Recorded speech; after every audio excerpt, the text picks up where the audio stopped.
we've got Zerg here.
What's going on, ladies and gentlemen? Pr0nogo back to bring you another Cosmonarchy stream, one that is a little overdue. We've been hard at work at the new place. My partner and I have been working on the cleaning and the setup and the moving furniture and getting furniture and all sorts of stuff. But I have time now, and tomorrow as well, to get some casts and some Cosmonarchy development back in action. As you can see from my nondescript background, I might as well be coming at you from a Russian bunker under the ice or something, but that's where we're at. It's actually not that different from the background that I had when my green screen was packed up and moved away. in the previous place for that little bit of time that I had that setup going, except there's no pipe behind me now. So I guess there is that. But yeah, just as evidence, there's a door over there. That didn't used to be the case. So there you go. This is a real place. I am really here in a different spot than I was before. We already have Lucy, P-Sense, and Bitty B tuning in, saying hi. Welcome. Hope you guys are having a good time. We're going to be taking a look at, not really in any particular order here, but a bunch of matches that have been played, I guess, since the beginning of May. It is the 11th of May today. I'm going to be going back over a bunch of matches that have been played since then. Again, in no particular order, but as long as they were played this month, I will be watching them. And we're going to see what's been going on while I've been away. Now, I have been away since around the midpoint of April, so you are talking about almost a full month of me not really seeing what's going on with the meta. So I'm excited to see what's been happening in the meanwhile. Sausage in the chat, what's going on? We back, indeed. We back. Because I am back for the first time in a little bit, we might just be hanging out for a little bit of the stream, but there will be casts. There will be many casts. And, I guess if we're hanging out, that just means that we're talking shit and, having good convos and stuff. Obviously, there was a conversation started recently again about Reclaimers being OP. And so we'll see. Maybe that match that Sausage submitted will be evidence to that. But we'll have to wait and see. Whether or not I get to it in this stream. I think I have about, let's see here, about 3 hours at least to get some casts in. And so, maybe there will be a longer stream tomorrow, who knows, but that's what I got for you right now. So let's get to it. We have here in the upper left, the wonderful Hit Him Up in the top left. Is our green Ascozi on Germination, a map by Bitty B. And we have Arbuz Budesh in the bottom right, who is playing under the ID Reclaimers Are Bad. I thought Reclaimers Are Bad was retired, because Reclaimers aren't bad anymore. They cost energy now. There's like a limited gate to them. What's going on here? I don't understand. But anyway, Arbuz Budesh in the bottom right. Just betraying everything he knows and loves. He's also playing Protoss. I'll have to correct the overlay in a moment, but he is our Alice Blue Protoss. And he's going Gateway. No surprise there, I suppose. I guess you probably don't want to open Lattice versus Ascozi, but maybe somebody will find a way. While I fix up the overlay, we can see that a function is on the way for our Ascozi Menace. And they seem to be talking about unit performance in a multitude of situations. I'm not terribly surprised that some hot takes are being thrown out. Whatever they're talking about is bad, even versus Zerg. So, I don't know what that means, but we might find out later. Double function for Mr. Leda Fan, who I'm sure is eating good based on the current ASL situation. Although I did find out that the Round of 4 started up and the VOD came out recently. I have not watched it yet, so no Round of 4 spoilers, please. And probably good to not spoil generally, but Round of 8 I did watch. It was pretty cool. That's all I will say. So we do have the typical sort of gateway into Dracodon opener here while they're yapping and typing and yapping. And we have some roves on the way, or at least a rove, with a Chantry at the ramp here. So this is going to automatically cloak some units for the first time as they're moving out. When an Ascozi player is going for this particular build, I think that what this is going to end up leading to is they're spending some early resources to get the Chantry. They need to be able to kind of get you by surprise, and well, Arbuz has not actually scouted for a while. His Dracodon is on the way, so he should be able to see this structure in progress and identify that this is the plan and maybe go for some kind of detection. It can still be pretty potent. You can see it is a 2-gate expand build here with the second Dragon. Okay, so he's expanding off of 3 Drac, and then he's going to start building more after that. But the Chantry's nearly complete. The Dracodon will be taking a look at what's going on here, and yeah, just like that, the roves are going to have to double back in order to do much of anything. You are going to need to focus fire the roves because they do heal a little bit of damage there, and now with the Chantry in the area, you're going to see the rove be slowly repaired just by the Chantry itself. So you get that heal over time from impact dissipation, equivalent to about 15 health. You obviously will be just healed until you're at full HP by the Chantry, so a little bit of a situation for Arbuz, who did take a little, some irreparable hull damage on his Dracodon. Protoss cannot repair. It's not possible. Grand Library, poorly placed, but, you know, that's Protoss life. Is this going to break the Dracodon pathing? It shouldn't, right? They should just pop out on the other side. Oh, actually, they pop out down here, so I was incorrect. Is he going to realize, though, that roves... Oh, Arbuz, no, they're right in front of you. No, you could see them, right? Couldn't you see them? Still, it looks like he's not going to lose too much here. He can just situate... Yeah, he'll be able to just transfer his workers. I don't know why he transferred them back so quickly. That feels like a bit of a weird decision to make when his natural is about to finish up. But he can get back in there, so he ends up losing 3 scribes. That's not terrible, but a little bit of damage being dealt here, as only 1 rove escapes with its life. Does this mean that, despite the fact that the expansion has hit somewhat early on here, for our Protoss player, does that mean that Hit 'em Up is going to be ahead? I mean, he is ahead those 3 workers that he killed, but that will be a gap that's closed by Arbuz's own Nexus. Chantry will allow for more cloaked shenanigans, and triple function, you do have to respect that to some degree, right? The Scepters are here with the intention of riposting any attacks that Arbuz is planning on doing. Now he's got a Bulwark instead of going for any mobile detection, though. I have a feeling Arbuz just wants to kind of hunker down for a bit, start to add some Zealots into the fray. He's adding Atreus from the Grand Library. This is kind of a taunt to Hit 'em Up, because when you're talking about the Atreus, that's a unit that he thinks is bad and needs to be buffed. And, you know, he's tried to send me a lot of money to buff the Atreus. And all I did was, before he sent me the money, I reduced its gas cost. And then he sent me the money, and then that patch went up, and so everybody thought it was pay to win. But I swear, guys, that's not the case. Cypher's already out. We do have some of the workers transferring over. I think there's some contention between Shopkeeper Dog and Hit 'em Up where to put the first Chantry, or maybe the only Chantry of the map, depending on what you got. It's kind of an interesting dynamic to be thinking about. But indeed, the workers are going to benefit from the cloak while the Chantry is there. So, you know, that's a thing. That is a thing. There's been much ado about whether or not, you know, like, harvesting resources should decloak them. I have been, I deliberately omitted decloaking them based on that action. But I could see a world where I end up caving to such ideas later on. Now, these units were just on attack moves, so besides the fact that maybe, like, the Protoss units have more vision range, there was nothing gained by the Chantry proc there. There's still 1 Scepter in the back that hasn't attacked yet, so hasn't despawned the cloak. Pulled back to the Bulwark. There is a Witness on the way, not that it'll provide much value now. And the Scepters are just here to try to push into the position.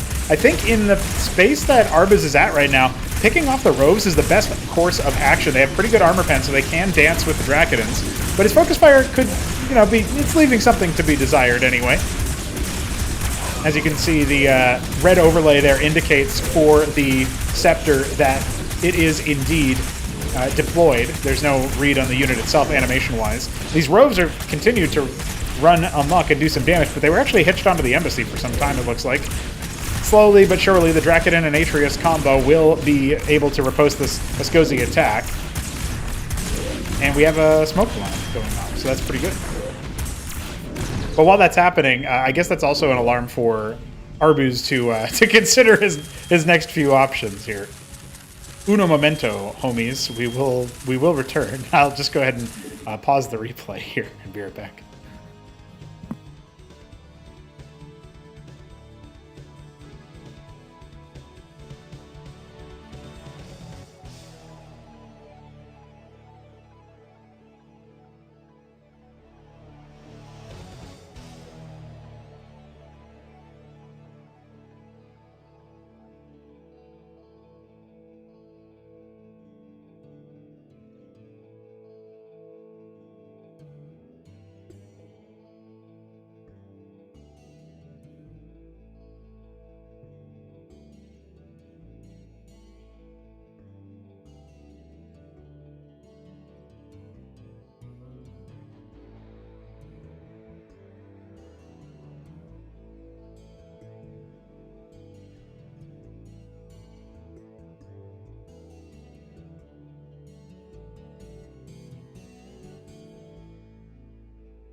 All right.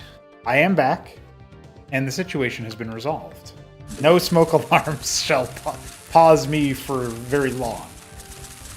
Actually, that went off right before I started the stream, and I was like, well, give it a chance. Maybe it'll be fine, and then what do you know? It wasn't fine. All right. So we have a whopping 6 prosceniums as the gauntlet finishes up and Tier 2 starts to be filtered out. We do have Hit 'em Up going for a 3rd base, as well as adding some objects. Those guys are going to absorb a ton of damage from a pretty far radius. Now, on the flip side, we have, obviously, Hit 'em Up's opponent, Arbuz, going for that 3rd base, already about halfway complete. And we should be seeing, especially with this Crucible empowering this Grand Library and a Gateway, we should be seeing some tech come out here pretty soon. One thing to note about the Atreus and the Draconin combo is that it can be somewhat expensive to field that kind of army early on. Oh, and we already know what's happening here from Hit 'em Up as he starts the Bestiary and it begins to power build it. He's clearly intending on going for an initial set of units for the round of prosceniums that he's got. That's what the Aphorists are. They're basically a standard issue trooper. But once this Bestiary finishes up, and it is being power built by 5 workers, that's the max you can put on for Ascozi, we're going to see some Doran action. They are going to be coming out swinging. Big ol' runny dudes with spinny blades that do damage. Unitary Union on the way. I wouldn't be surprised if Arbuz ends up going for something that is a little bit more like tried and true. Asilience would be pretty good versus Doran, I feel like. Try to spread the damage out there and do some splash in that way. You could probably power down small numbers of them with Unar and whatnot, but with the Bestiary finishing up very soon and 6 prosceniums being on the table here, it makes it hard for me to imagine Hit 'em Up struggling to produce enough Doranin, right? That's the main thing that you got to worry about right now. Also, Arbuz is attacking before his power spike. He's attacking before his tech can actually be leveraged and before he has a significant economic advantage in the first place. The Aphorists are out. They don't do great damage versus Striders, and the objects are going to be sacrificed here for a few of these attacks. But despite that, we are talking about a pretty large army here for Hit 'em Up nonetheless. So he pokes in, he sees what he can find. I will note that even though his witness here is observing the size of the army and the sort of complexion of it, he's only now going to be seeing the Doran. Also, whatever that was gets canceled because he wants another Chantry. I'm not entirely sure why, since every military production structure he has right now has to walk past the first Chantry, but I don't know, maybe it's for air units later. Either way, Doranin are out in pretty big numbers. He's just going to try to wander them into worker lines. And even though there's the Bulwark here, I mean, you can walk right into this with Uncloaked Doranin and still do some pretty good damage. So I appreciate, actually, that Arbuz is going the direction of having a lot of static detection and mobile detection. But the Doranin are not going to mince words here. Instead, they're going to mince workers. Chop them up. Get their splash damage going. You can see the focus fire going for him, and eventually those beasts will be put down. But that was a pretty heavy blow to the worker count of Arbuz. And at the same time, the army is way less powerful here from the Ascozi player. In fact, it feels like most of the army units aren't actually added on into the attack group. The Striders are going to push this back with relative ease and ground a few of these Scepters in the process. The Unar was starting to leverage some of its damage, but I think the Striders alone would have riposted that pretty easily. The Doranin, I don't think, scouted the 4th base at 6 o'clock, and there's a Monument of Sin on the way. I guess it's just because Arbuz had a lot of money. I actually think this is a pretty weak choice into what Hit 'em Up has leveraged right now. Obviously, the Doranin exist as a sort of one of those in-between units here for the Ascozi, insofar as they fulfill a few different roles, but they're not going to be bringing down capital ships, guys. That's not what they're about. So, eventually Star Sovereigns could be pretty good against them, but barring like an emergency glassing, I mean, you're talking a minute out before this Monument of Sin is even close to finishing off a Star Sovereign. So Hit 'em Up has a little bit of time to work with here. I suppose, in theory, the gauntlet has been thrown down, so to speak. And I'm not talking about the tech structure either. I just mean proverbially speaking. We have some static defense coming up here. A Matrix, Double Warden, And of course the Bulwark is there for detection. Some of these units already revealed, the rest of them of course detected. But the Bulwark will fall relatively quickly. The Sedent gets canceled, and now the army is scrambling to try to respond to this. A Conduit is on the way behind this for Hit 'em Up. He is going for more tech. Perhaps he will be even leveraging Tier 3 Ascosi in this match. We'll see. His army is about cornered, but he focuses down the 4th base. If he can get out of here, that would be one thing. It doesn't look like that's likely to happen, though. The Dornan are trying to dive onto the Unars in the back, and the Unars are just responding by standing there and dishing out the damage that they can. Wow, it looks like actually because Arbiz didn't focus fire the Doranans that were taking down his artillery, he is going to end up being routed from this position. That should have been a fight that the Ascosi lost, but a little bit of an absent targeting there from what we had from our homie Arbuz. It allowed that fight to go a little bit of a different swing by the looks of it. I will say, they have more experience for taking these fights than I do. Maybe Arbuz was focused on the right targets for more of that little fight. But he's also got a lot of money that he could spend. He just doesn't have the gas. There it is. The Star Sovereign has been deployed, and now he can redeploy his Nexus at 6. Obviously, low on eco, both in terms of workers and also in terms of bases now. And Tier 3 bio is coming out here. Biotic Tier 3 is being deployed. Panoplies on the way in pretty big numbers as well. Man's got 6 of them on the way. Apparently that's enough. Oh, I guess another thing I didn't even think about, but the Avatar is a really savvy response to tech that hasn't even been scouted, right? Hit 'em Up has no idea what scouting or what technology is available here for Arbuz. But when the Star Sovereign comes out, you can just target it with all of your avatars, and odds are one of them is going to successfully hijack it. So I'm afraid, guys. I'm very afraid. I'm very, very, very afraid.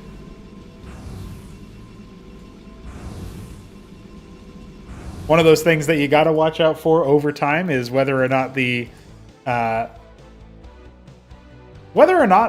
even really keeps track of what units he's been hit with. But avatars are a unit that are available from the structures that Hit 'em Up has. Oh, and he's actually just spotted one right then and there. So maybe he'll just pick out most of them prior to them being able to actuate their tech ability. Doesn't look like there's any from this northern squad. So there's only 2 that he's actually got to contend with. We'll keep him selected in the middle of this fight. Intendants giving a little bit of extra damage to the Protoss army, and the first Star Sovereign joins the fray. Yeah, this is going to be a little anticlimactic, I think, as many more avatars have started to join in. We even have, of course, the Panoplies finishing up behind this. And here come the insurance, baby. That's exactly what you wanted to see. Those guys can basically scrap units in the same way Scepters can, and technically Pilgrims too, if you debuff them. A few other units have that ability.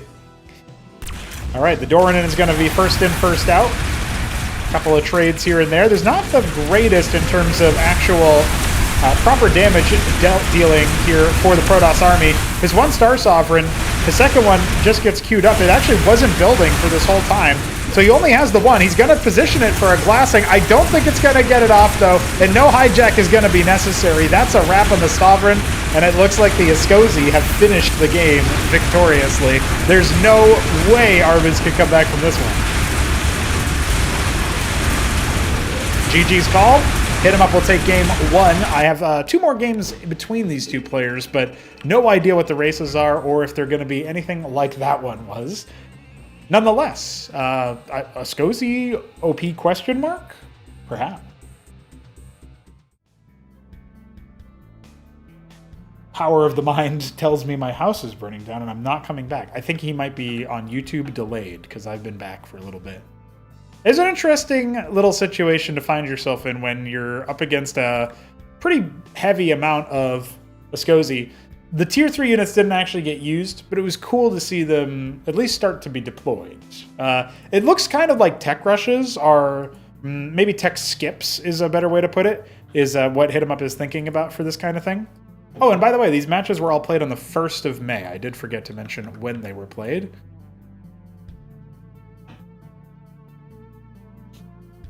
The people demand Mike. Oh shit, I don't think you guys can see Mike. Part of my shoddy attempt at noise reduction, there's a crow.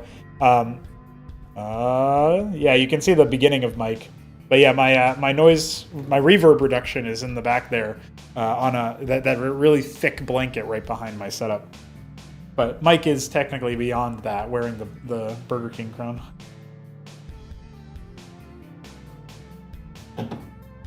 He's a Mike King, don't you know? Okay. So our next match is actually going to be Shopkeeper Dog, not Argus. Just a mislabeled replay, it looks like. And this means we're going to be playing... Oh, Protoss versus Terran. Okay. I think you know what I'm going to say about this match.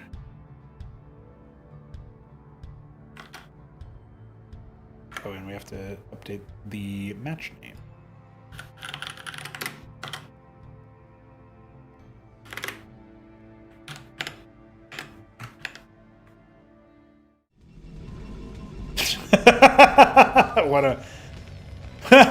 What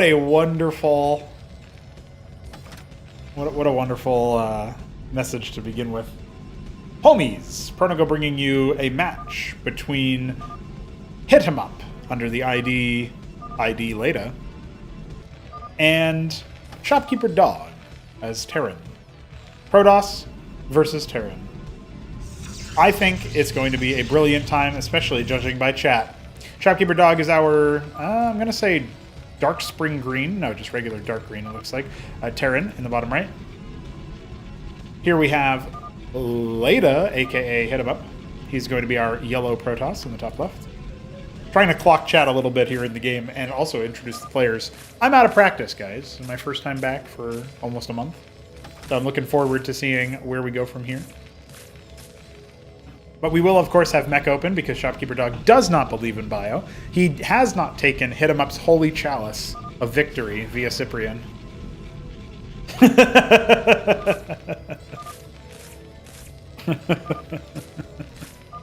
If you say so. Arbiz is a pretty funny guy. I appreciate everybody who is part of our community. It's just too much fun to have you guys here. That's all I'm going to say.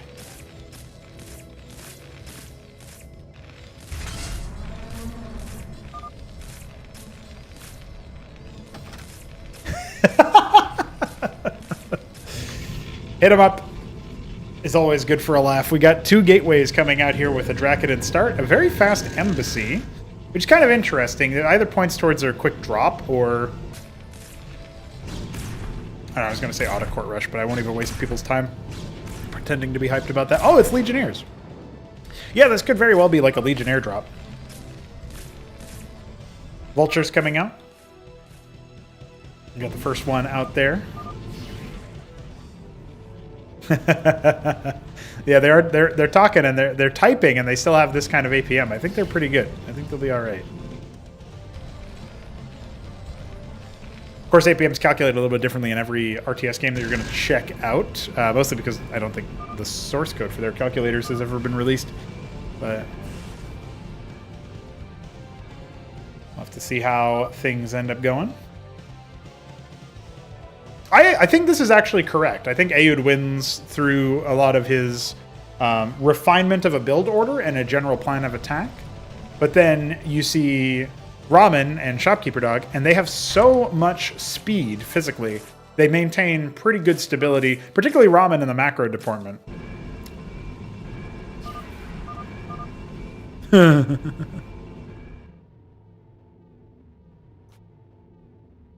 I will say, when Ayud is playing Protoss and his Draconian micro is on display, it looks pretty OP. But I do think when Shopkeeper Dog is at his best, it's off the back of his pretty sharp precision with the mouse and keyboard. Just an interesting little tidbit there. Hit 'em Up, of course, wins by pushing buttons faster than everybody else. Witness on the way. He's got one defensively, one offensively. He sees the mines. Of course, Dog is going to clock that. Know that his jig is up. Very Brood War style opener here, and you know, I guess maybe he's just in the zone of it, right? Something Shopkeeper Dog said to me once, and a few times actually, is that he liked playing Protoss in Starcraft 1 because he enjoyed playing. He enjoyed using dragoons to shoot vultures. And you can, I mean, at this point, this is the meta, guys. You shoot dragoons, you shoot vultures with Dracodons, not dragoons, but you use the same kind of unit to shoot the same unit. So same kind of unit both ways.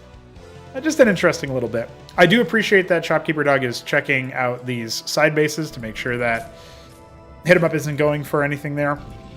Remember that he does have the embassy tech, so he can go artisans to start harvesting them, those locations with air workers, but the vultures could at least scout that. Double Grand Library instead, and a pretty on-time expansion. Of course, Shopkeeper Dog's build, predictably, just a wee bit faster, a wee bit better. I'll take this opportunity to let you guys know that very soon after this stream, so if this match becomes a YouTube VOD, definitely check that out. But very soon after this stream, there will be an opening of the Gauntlet stage signups for the very first Gauntlet stage. We're going to be running it in a little under 2 weeks' time, I think. Yeah, probably starts Saturday the 23rd of May. So that's about like 15 days. What? No. 13 days from today, I'm pretty sure, or 12 days, by the way. So definitely going to be doing a lot of that, and a lot of epic games are going to be happening. So just giving a lot of time before the initial opening of the slot to let everybody know what's going on there. So everybody can get ready to sign up for it if they are down to.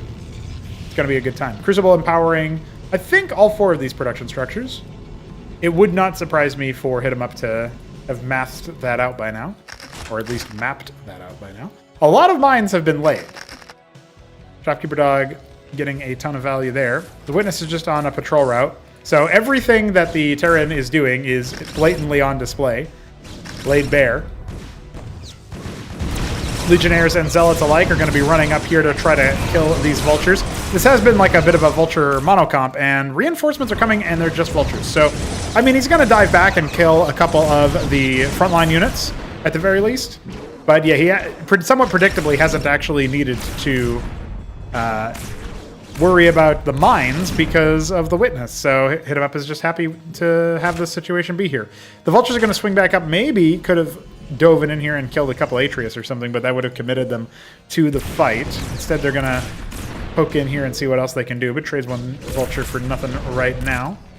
His Palladium is completed. Is he just going to go mass Phalanx from this position? I guess he could. Ministry number... Ministry for base number 3 is on the way. I'm going to be honest. I don't think this is a good idea. That's what I think. I think Shopkeeper Dog is in a situation where he's traded a lot of his early military. He hasn't exactly traded in his favor, militarily speaking. And he's going to go for a faster expansion, which feels a little bit more like what you would want the Protoss to be doing, if anything, so that they could start actuating their endgame tech if they were going to go for some kind of really fast rush, or maybe get a lot of Tier 3 production out in general. It's a lot of Grand Library. I think we know what's happening here. It's going to be an Atreus spam from Hit 'em Up. You know, very on point. I did say earlier that he likes the Atreus. In this situation, it's actually going to take some time for Hit 'em Up to get a powerful composition up. But yeah, this is a fast-ish third base here for the Protoss. Mostly because he didn't take that much damage. You know, he didn't take any damage, really. He just had the Vultures attack his military a little bit, but no economic damage. Nothing to slow him down there. In this situation, taking the extra base can work. But if Hit 'em Up had a different sort of composition coming, different production structures, more gateways or something like that, I really feel like he could ambulate towards victory just by having a lot of military units out. Witness, of course, still spying on everything Shopkeeper Dog is doing, but 10 Masons have arrived in order to secure this position. And yeah, Shopkeeper Dog is none the wiser. The Vulture riposts that attack. Nice little spot there to stop the melee unit from going right in onto the Vulture. And then a couple of Striders go down. So I feel like the Phalanxes have stabilized the position just fine. This is the kind of situation where I'm sitting here saying, I don't know if this is the right move. Double and seal production, by the way, from 2 star pads, and a lodestone comes out for detection. So it looks like that's what we're going to be doing here with some Goliaths coming out as well. He's going to be sniping away at some of those Witnesses. I'm not sure about the Goliath spam. This seems a little bit new to me. Like, is this something that... Is this something that's now in vogue for Terran, where they want to grab some Goliaths for, like, general DPS or something like that I'm not really immediately aware of? Could be that they're better at dealing with things like zealots, but I would imagine vultures are fine at that. Obviously, they lack armor pen, but shouldn't be that big of a deal. Very late scrapyard. I guess this points to like tank blackjack as the composition. Oh, it's Matador. Okay, he's going to have a couple of Matadors out. But now the Goliaths are here to snipe the witnesses. The first one is blinded. And it's going to make Hit 'em Up's job just a little bit more difficult. The prostration stage at the third base, just for Nebline. Good old Nebline's sake. A lot of Atreus. Very vulnerable bases, too, by the way. A more active Terran could maybe find situations to either drop in like Ramen does sometimes. Maybe just walk up here and snipe this Nexus since nobody else is in position. And look at how far you would have to rotate down with any group of army to actually do anything about that. So Shopkeeper Dog has the mines in the middle. He's got a couple of mines out here. He's left this base completely vacant, not even anything in the lodestone. Very risky play here from Shopkeeper Dog, but he could just walk up here and quash this base if he knew about it. He doesn't, so it's secured through obscurity right now. Now, when this army shows itself, surely Shopkeeper Dog is going to have some problems at his third. Instead, Hit 'em Up actually decides to bring his whole army together. He wants to crush Shopkeeper in one fell swoop and then move in for the victory. Let's see if that's what happens. As the Vultures are here on the front line, trying to deal with those Zealots. The Atreuses are actually killing a lot of the Antseals early on here. But the Phalanx stack is pretty legit. He's got 11 Phalanxes. Of course, the count is starting to drop a little bit here, but this Eastern attack coming in, very nice. Doesn't really feel like Hit 'em Up is going to be able to break through, especially as the attackers to the north start to get held at the pass. Scribes are pulled, try to get into melee range, or at least splash damage range. Here comes a round of melee units. Very important. The Phalanxes were not targeting them. Now they're on top of everything, and the splash damage is going Hit 'em Up's way. The Antseal's not actually shielding that tank stack to the west, and the tanks themselves not actually providing a whole lot of target fire there onto the Striders. That starts to change, and so too does the fate of the fight. Still not out of the woods yet is Hit 'em Up, as, 6 more tanks arrive. He's got a single Pariah, and nothing to link up with it just immediately. Oh, it was on a rally! Or maybe a fluffed attack point, not sure which. Either way, the base has to be evacuated. Can't actually send workers to his 9 o'clock, so this is a lot of trouble, but he is slowly padding that base out. It's not as bad as it looks for Hit 'em Up, and an Ancestral Archives is on the way, empowered by the Crucible. It's a long rotation for an Uptecton, but it's possible. And look at this, 7 Antseals. If any of them get close enough to reveal this base, Hit 'em Up could be in a lot of trouble. No anti-air to deal with this Witness, despite the detection. We got 2 more in the middle of the map. Starting to send in some of the Goliaths. So at the very least, they'll clear the Witness there. Unless Hit 'em Up pulls it all the way back. I don't think he's going to waste his APM on that, personally. Not that it would be a waste, but you have a finite amount. All right, so we have Wardens at the front trying to slow things down, force more sieges. All the ranged units clumped up top. The Antseals should have spotted that. The Phalanxes are going to be pushing forward. Ancestral Archives not yet complete, but pretty close. Maybe about 80% of the way there. I don't think Hit 'em Up has enough time to hold on, but maybe he'll surprise us and pull out a victory here when we least expect it. This looks like the timing has been good for Shopkeeper Dog, and as much as I did say it didn't feel like the third base was the right move, he knew he had to put on some pressure. He knew something I couldn't see. Versus Hit 'em Up and his silly greed. And Hit 'em Up, why didn't he have enough resources to stop the push initially? Part of it could have been that he went for that 9 o'clock. That is a genuine possibility there.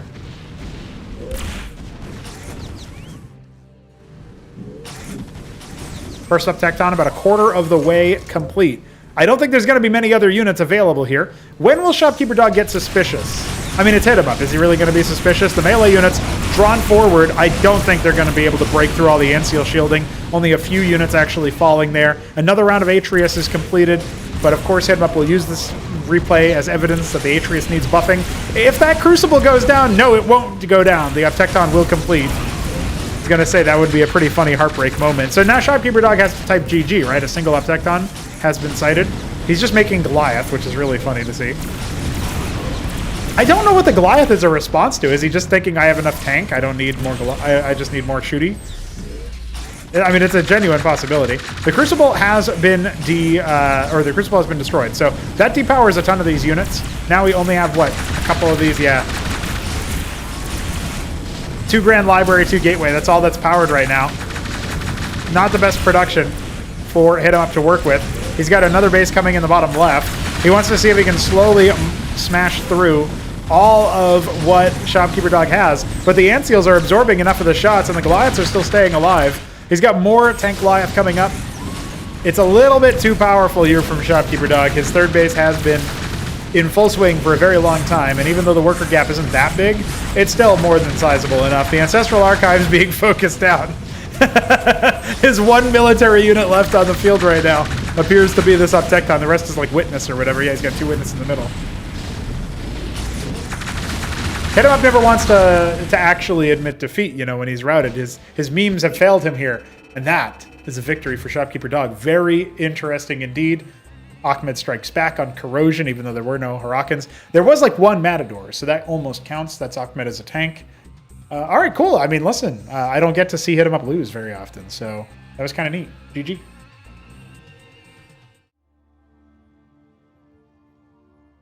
I wasn't sure that you were going to pull it out, Shopkeeper Dog, but welcome. Welcome back to the chat.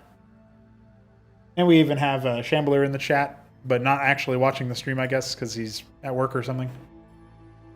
Decides to grace us with his presence nonetheless. GG. We've got another game in the set that I had coordinated here, and it looks like it's the same matchup, so we will end up having a 2-game set between these homies in the same matchup, and Shopkeeper Dog leading. Is it going to be a 2-0? Is this going to be like a best of 3 that he wins? That we pretend it qualifies him to the next round of the gauntlet stage or something? I don't know.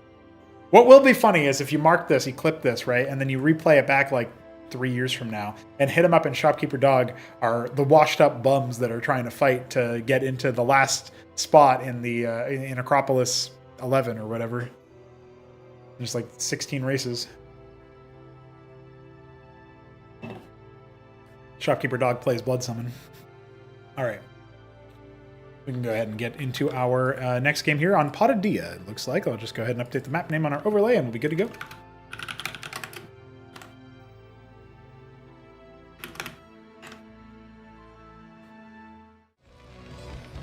Homies, homies, homies. Shopkeeper Dog is in the top left as our Glacial Terran.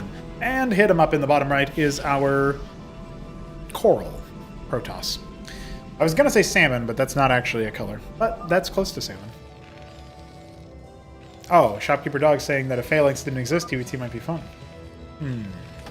I mean, if Phalanx didn't exist, then how would you stop the game from ending?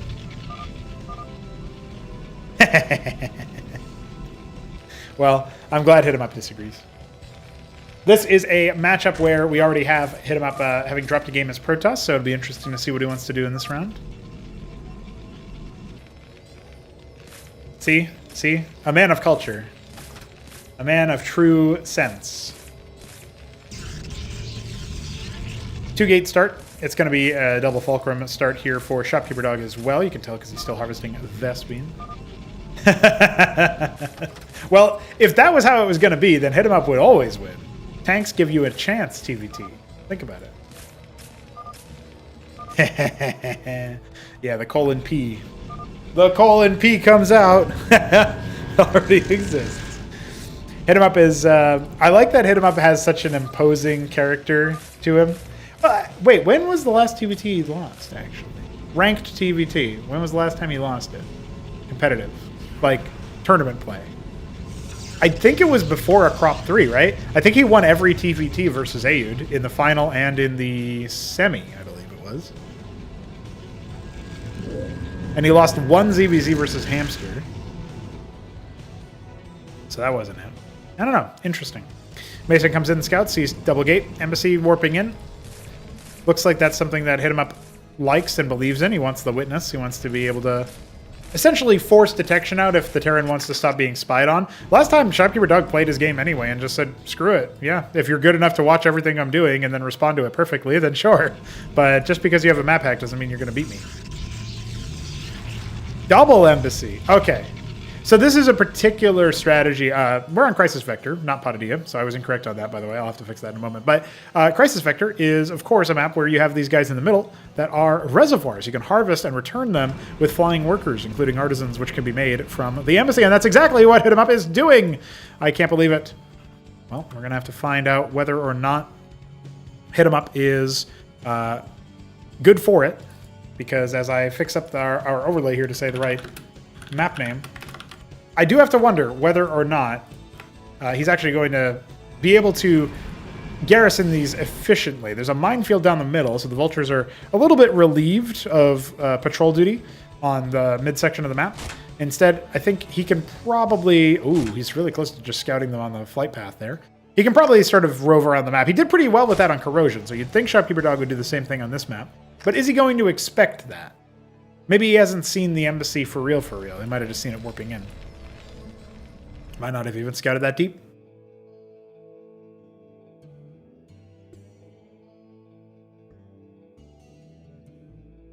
Couple more vultures rolling on through. Triple Drac, Quad Ligi. Yeah, he's going for a lot of Legionnaires and a Rogue Gallery afterwards. That's weird. But he's going to have a lot of gas. Is he going to go Kabbalist, man? Dude, Hit 'em Up is kind of evil enough to go Kabbalist, man. I'm going to be real with you.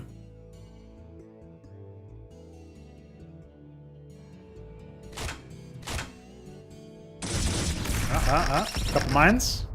Nothing too crazy here. Maybe the vultures can range down like the Zealot or whatever. Oh, this is the difference, by the way, when you don't have a single Hierophant. You can't just like tag individual units and force slow gains on that. Expansion coming out for Shopkeeper Dog. None for Hit 'em Up, but remember, he does have the Vespene. He's actually going Vagrant off this Rogue Gallery. Witness arrives. He's got triple Artisan so far. Witness is going to come back to clear the mines. More Artisans on the way. We have that Ministry finishing up here in the natural. Couple mines get cleared. Yeah, there's the Hierophants I was talking about being made now for Hit 'em Up, so you can tag some of these units and just slow them down a little bit.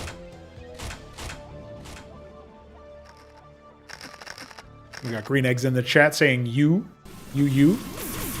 With 3 exclamation points. That's 3, dude.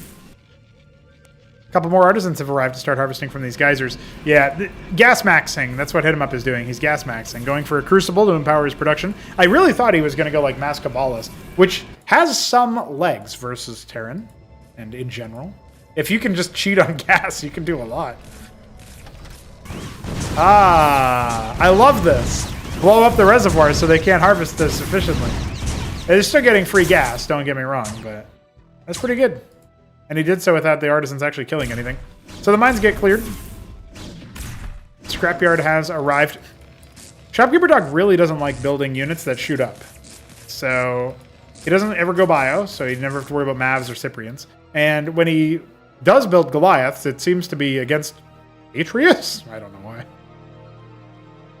Bit of a fluff that the Artisans had to fall away from the harvest point, so it's going to need to be reset there. Prostration stage on the way pretty quickly here.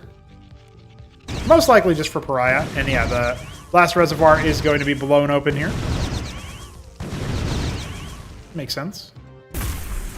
And a Goliath has arrived.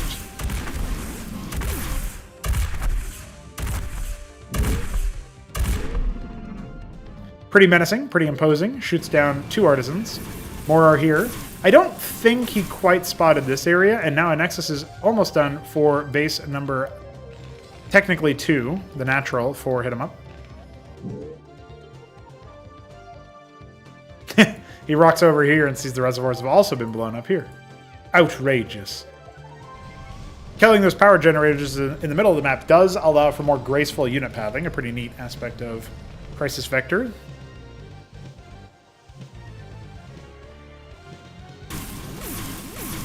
I agree with Green Eggs in the chat, though. Watchdog for each side of the map. That would have been showing real commitment. Good number of Matadors coming up here for our Terran. I guess it's going to help out pretty well for all of the melee units. That's the thing, is there's been a lot of money spent on Artisans. But with Double Synod, we see what Hit 'em Up is actually trying to do. He just wants to make Empress. And I don't necessarily fault him for that. I do think Shopkeeper Dog is in a very different kind of game here than he was in the first one. He has no Palladium. He has no third base actually started yet, despite his money. And, oh, he's going Atlas. Well, this might change the complexion a little bit, but Protoss already has the tier 4 structures being made. So the time where Shopkeeper Dog has the most gap in power over his opponent is actually right now, and it's fast closing with these 4 Wardens warping in. It's going to be really, really hard, actually, for him to bust open if that's what he wants to do. Vulture Matador just doesn't really do what he needs him to do, and only now is he actually confirming that, wow, there's artisans over here, and I have 1 Goliath. So he shuts down the mining a little bit there, but realistically speaking, the artisans are going to... The artisans are going to come back and start mining again sooner, or they'll go to the 3 o'clock here as they are. Leave them alone. Well, while he's busy trying to chase those guys, this is becoming a problem, right? The Synod is complete. We've got double Empress coming, Pariah on the way. Maybe Shopkeeper Dog can just get a tier 2 army on the way, and it won't really matter that much. Mantle on the way. This is kind of what I expected him to do, and also maybe what is right. I don't know if that's the right choice, but it's maybe what is correct. Those are pretty expensive, just not doing anything right now, but they've probably paid for themselves already, so not terrible.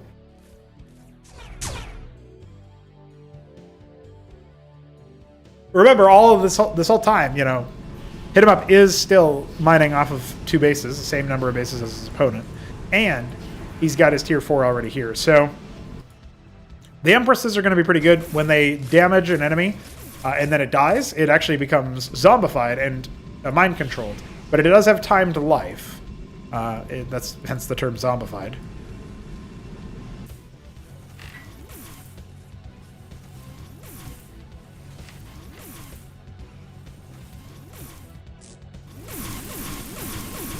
Yeah, I feel like... Impressive, BM.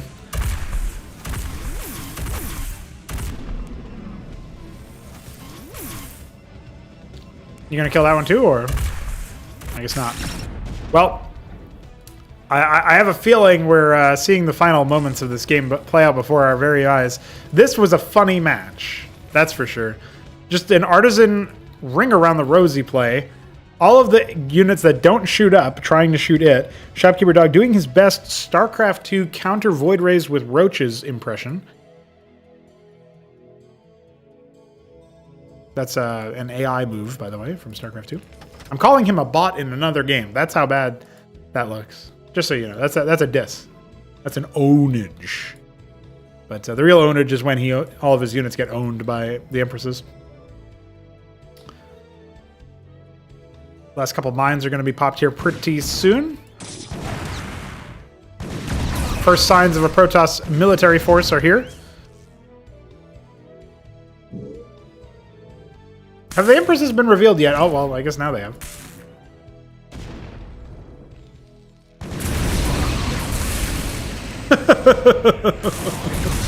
Alright, well, let's see the engagement. Vultures and Matadors combining. Try to clear the front line. And they will do that pretty well, actually. Good number of Matadors, but of course they are starting to change hands thanks to the Empresses. I guess they carve each other up pretty well, though. That Armor Shred helping out a lot for Hit 'em Up when he steals the Matadors for just a moment. More units coming in. We have another Empress down shooting from the bottom. Only the 1 Goliath. We've got a single Siren, a couple of Ramses, and yeah, the Durandals do indeed shoot up with a Polyoid attack, no less, but that seems to be it.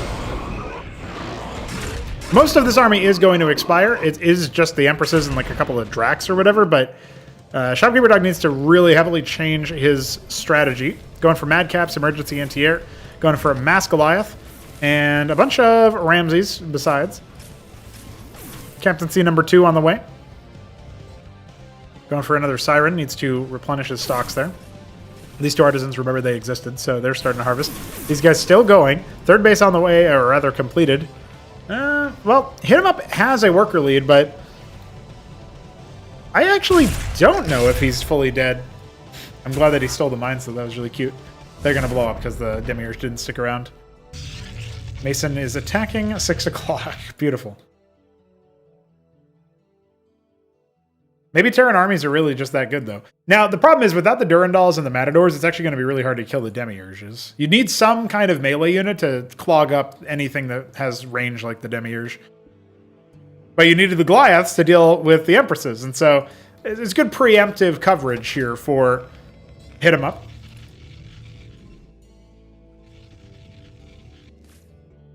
A couple of these units are going to get caught here by the Protoss army as they move into 12. That captaincy will need to be canceled.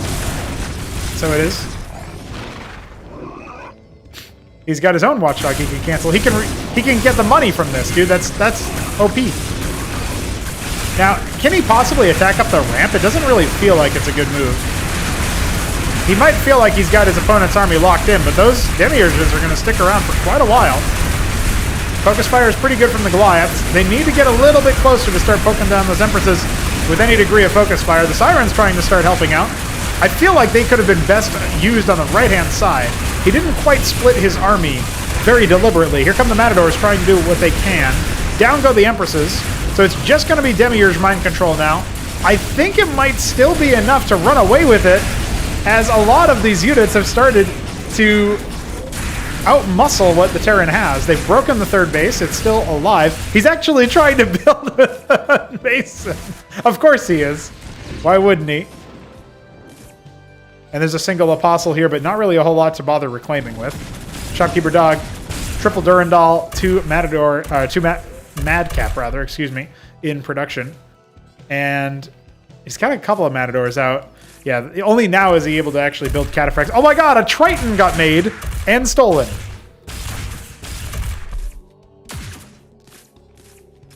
Rare Walker unlocked. I am surprised to be seeing what I am seeing. But I'm glad that I'm seeing what I am seeing, to be honest. By the way, in this whole time, remember Hit 'em Up's Artisans here, basically using that as base number 4. This is base number 5 at 6, and he's taking base number 6 at the 8 o'clock position, I guess we'll call it. Yeah. My ministry.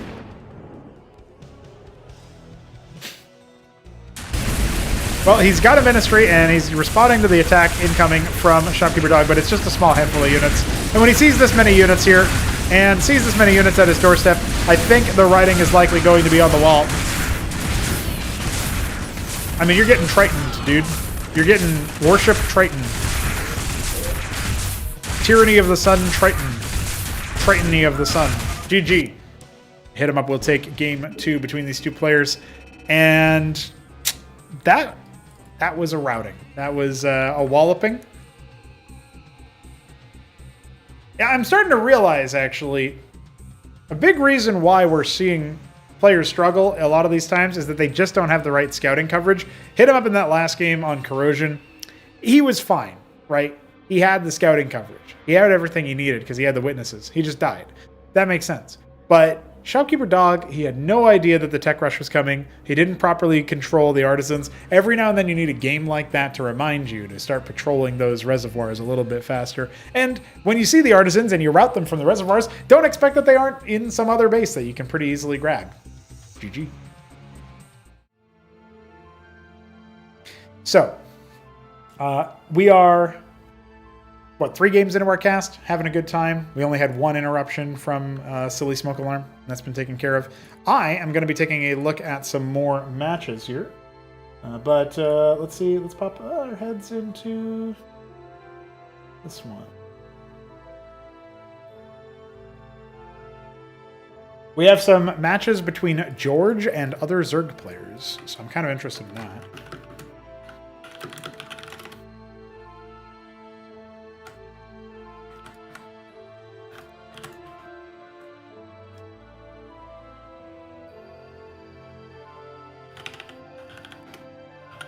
Just double check something real quick. Oh, actually, no, never mind. Right.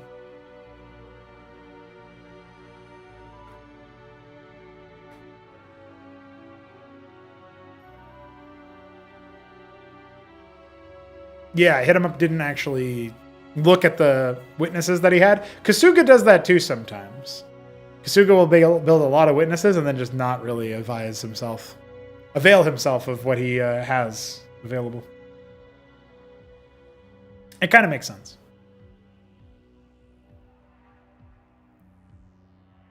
So I haven't actually checked a look at George in a while, and I haven't seen Cannoli in a while either. He's over on Fluxer. So I'm interested in maybe checking them out and seeing a ZVZ between them. And in the meantime, Hit 'em Up did tell me that there was a series of games he played against Aoud that I am interested in seeing. But right about now, I do not know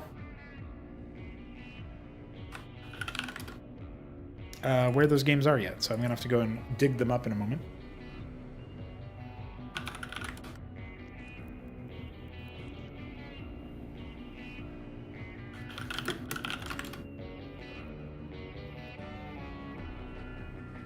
But we saw the other 3 races so far, so we can take a look at Zerg. Pretty epic, we can say that about Cosmonarchy.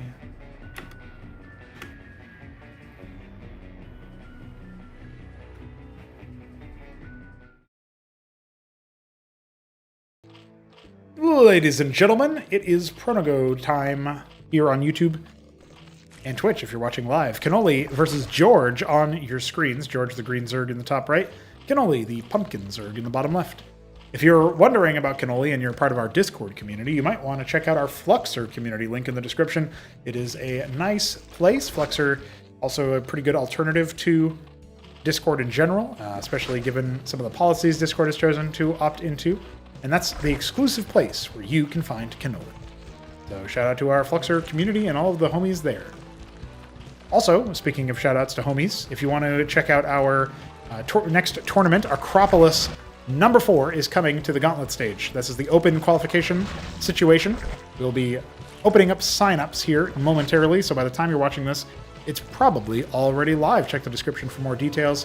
And of course, join one of our communities on Discord or Fluxer, and you will have all of the links you need in order to get started and see if you can qualify to the main stage, where there's pretty good money on the line, but also a lot of prestige. Cannoli is going for his patented Larvosk start here, pretty bog standard things, while the pool begins in earnest early on for George. Only now is he harvesting any Vespene with which to make a Larvosk, and that should... Oh, JK, the Larvosk is already here. So he's gotten Larvosk pool, and the pool is just a little bit later here for Cannoli. Looks like he wanted an extra worker out of the thing.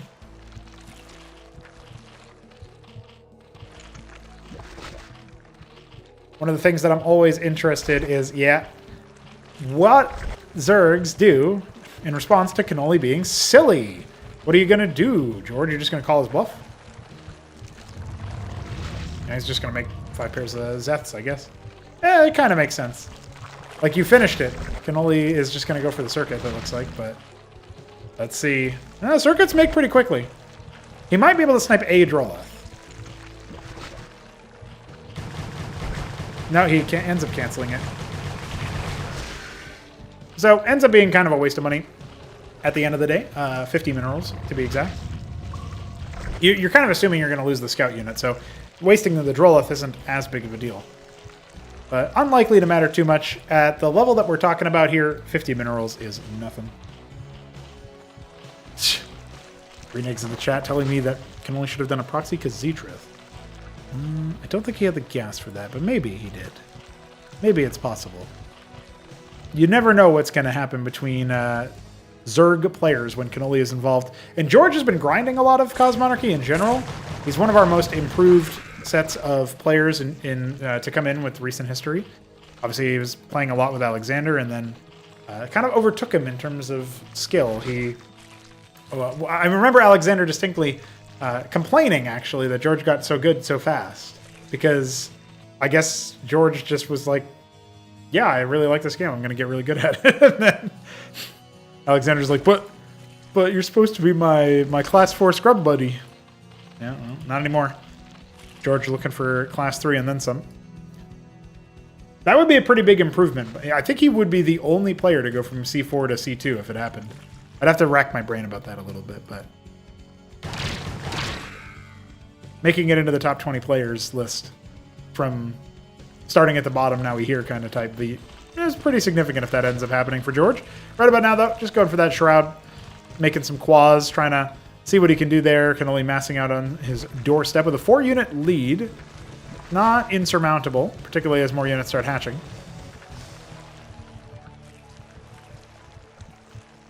Looks like Cannoli just wants to secure an economic advantage. He goes for his own expansion, which is indeed hatching now.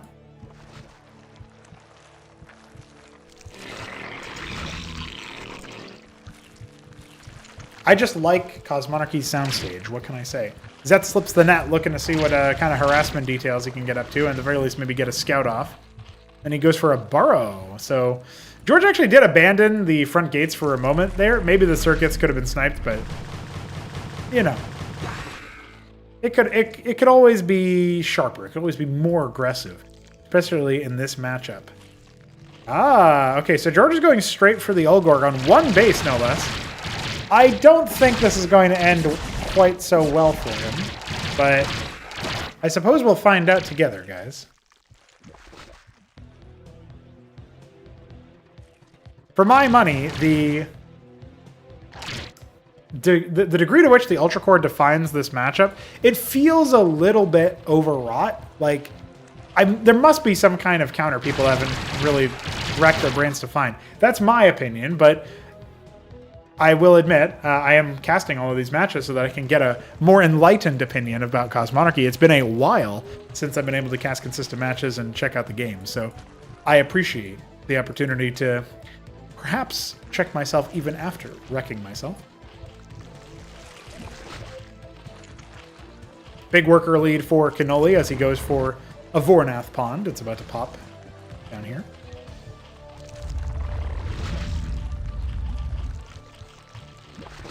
Makes icky pool noises.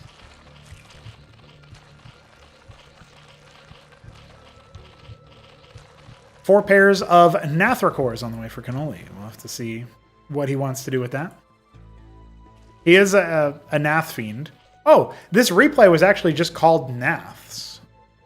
That's kind of a spoiler, maybe, but...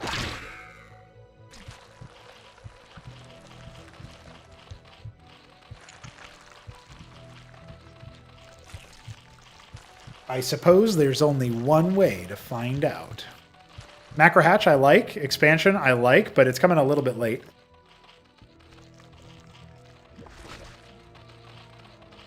The Nats are just massing up in the main base. Is Cannoli going to attack with like a cloud of like 40 Naths again? He does that sometimes. His Quaz actually came out to specifically try and step on that. Oh yeah, he's going for the gas base. Okay, Cannoli's been cooking. Cannoli has been cooking.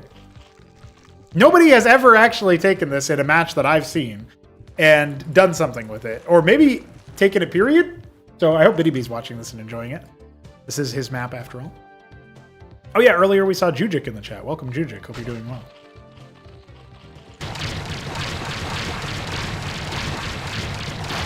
Well, Cannoli is going to be struggling a little bit here with his incoming units.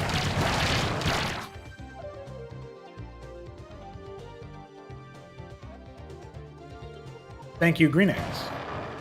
Welcome back to you as well, because now you're back in my chat. Owned. Big swarm from George. There's a lot of side defense it's going to be trying to put up here, but I don't think it's going to finish in time. Humongo attack. Only a few Quas can respond. Ultra Cores cleared everything over here. The Nathracores are trying to do what they can, but there are Quas in this position. Hold on. I don't think Cannoli really has much of anything from this position that he can do, right? I mean, it's not like the Quas that he's got is actually going to do much. George might have actually routed him here.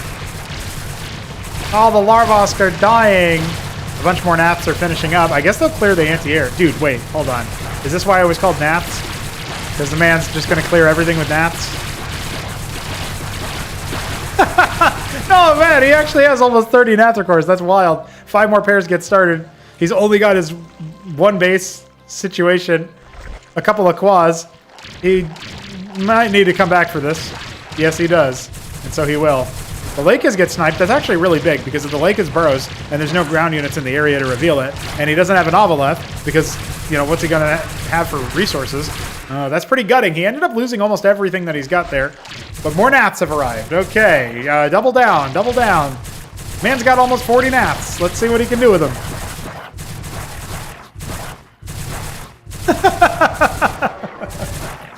He's actually owning him with only Nats. What is George's response to this, by the way? Is just to make a lot of Quas. That's not enough Quas. My friend, you may die.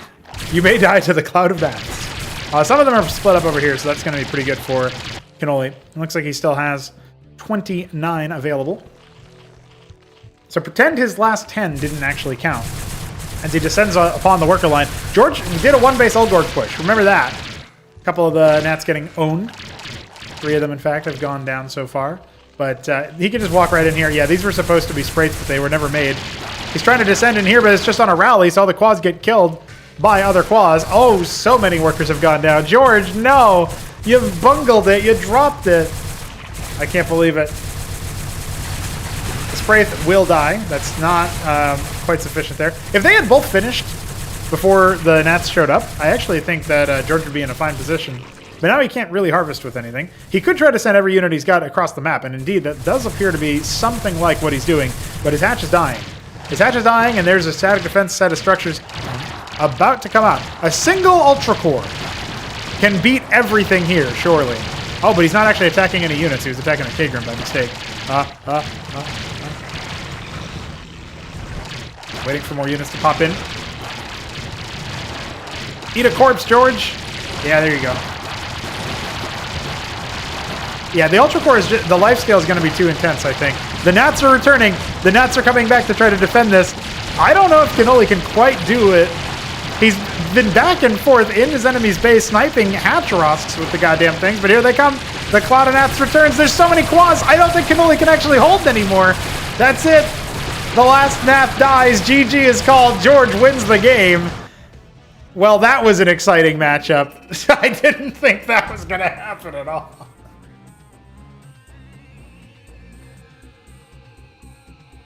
Well, hats off. Hats off to the man. George has upset Cannoli in a match, and it was one of the more silly ones I've seen. Pretty good stuff. Pretty good stuff. All right. That was neat. Let's see what we can pull from Replay Kraken to see what we can find from Minimum.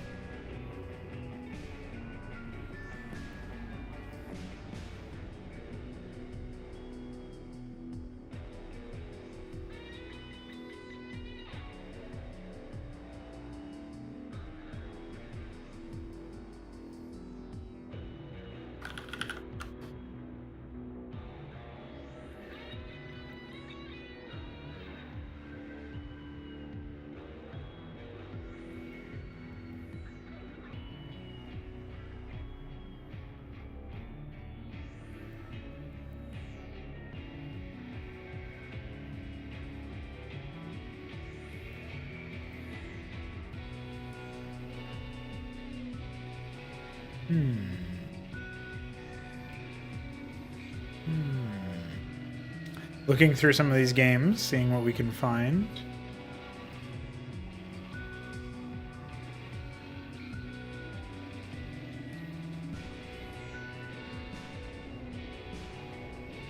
Man, a lot of matches were played even in the month of May. I gotta scroll way back.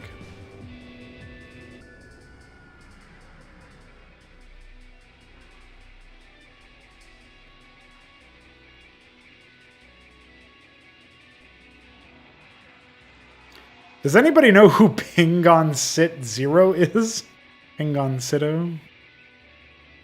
Pingon Sito. Pingon Sit Zero? I don't know.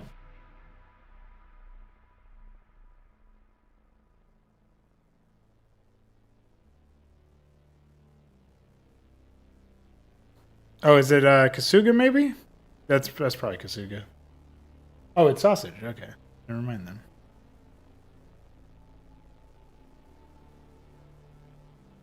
Sausage confirms it is Sausage. I'll trust him.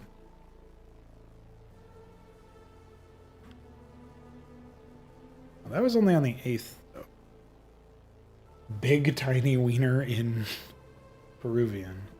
So that must mean that Pingo Clater is like dick sucker or something, right? This whole time I've been talking about a dude. Unbelievable. All right, I think we have a Hit 'em Up versus Shopkeeper Dog ZVT that I want to cast. That should be nice.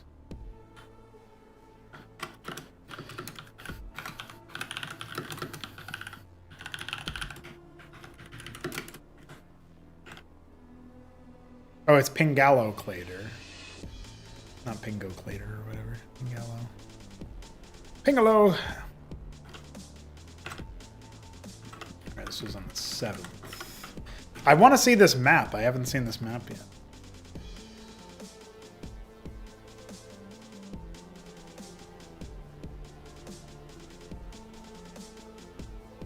Also, we haven't seen this matchup yet today.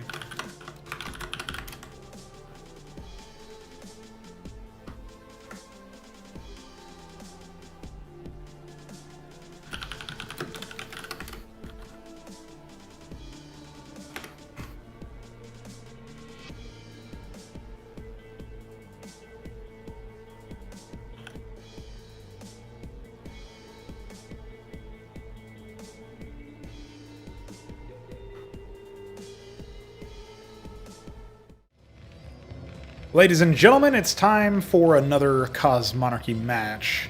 Today we're going to be taking a look at a map that I have not yet casted a game on, Boscofen Swamp, a map that is by both the Beaver and Shopkeeper Dog. No, the Beaver and Biddy B. Shopkeeper Dog just was here, so I decided to give him credit for the map. He's in the top left. He made this top left part of the map. Everything else was by the Beaver and Biddy B, though. Shopkeeper Dog is going to be our red Terran, vivid red, in fact. And hit him up in the bottom right is our purple Zerg. It looks like there's a slight recolor to make things brighter on this map. That, or I'm really, really out of practice on all this whole thing. But I hope that you guys are having a good time. I have returned to getting a little bit more steady Cosmonarchy casting action happening, and so I wanted to give a shout out to the description box where you can find links to our Fluxer community if you want to join us there, and also links to the sign-up form for the Gauntlet stage. Gauntlet Stage A for Acropolis 4 is on the way, so sign up for that as soon as you can. It's going to be being held in about, I don't know, a week and a half, 2 weeks' time, something like that. Check the dates in the form. It'll be fine. Now, Shopkeeper Dog is actually going to be opening Bio. This is something I almost never see him do, so I'm very excited about that. And Hit 'em Up is playing Zerg, something I also don't see him do very often. But that doesn't mean he doesn't do it often. It just means I don't see him often.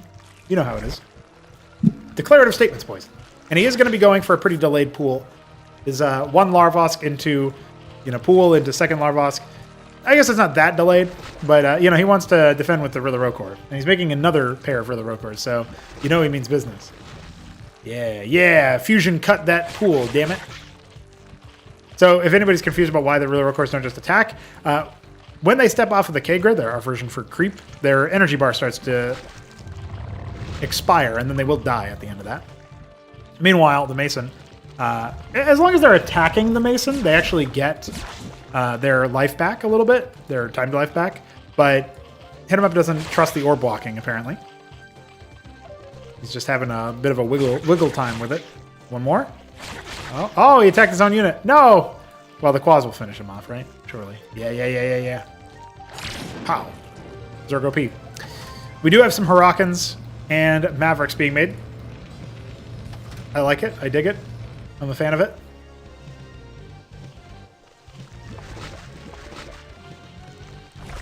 One Pr0nogo stepped off the Kegger and died. A classic move. And a lot of Larvosks are in the future for Hit 'em Up, it looks like. His 4 Quas are on the way, and they are going to get caught by some of the military here. I have not seen how this map actually plays yet, so I'm very interested in it. Mavericks have stim, so they do need to try and actually catch these Zerg units. And it looks like they will be successful in doing so. No need to stim after a single one. But there's a small chance for Shopkeeper Dog to break the ramp here. Avaleth on the way. Maybe he's going to airlift one of these K-Grins, I wonder? Yeah, there's the double Larvosk. Okay. Oh, he's got the Agroleth. I bet you Shopkeeper Dog was trying to Agroleth pill Hit 'em Up and being like, yeah, dude, this is a really good unit. He's going to drop it, which is really funny. Okay, it looks like he's going to try to expand with the Agroleth drop. Very avant-garde. Hit 'em Up trying some new things, ladies and gentlemen. Now, this is going to be a double stockade into double expand. All right, well, I guess everybody just decides rules are made to be broken.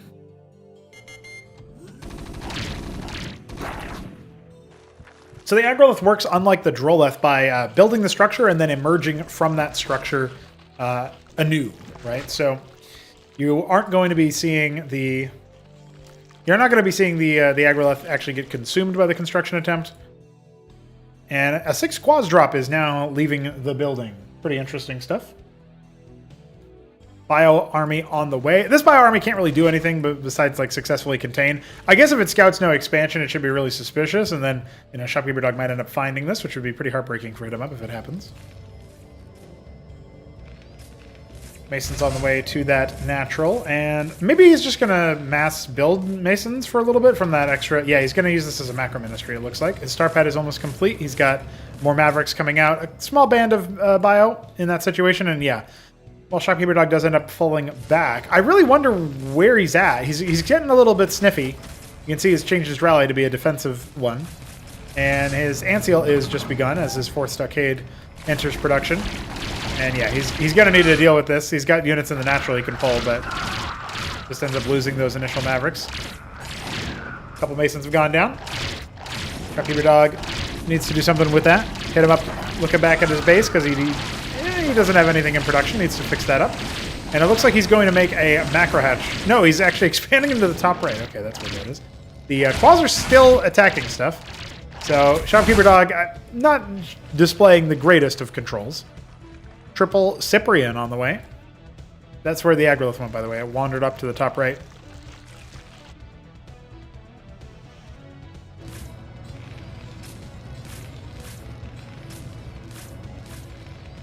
I'm interested in where Shopkeeper Dog puts this game, because I think anytime you get behind economically versus hit him up and don't immediately punish him, it can be pretty challenging. Now, we're not at that stage yet.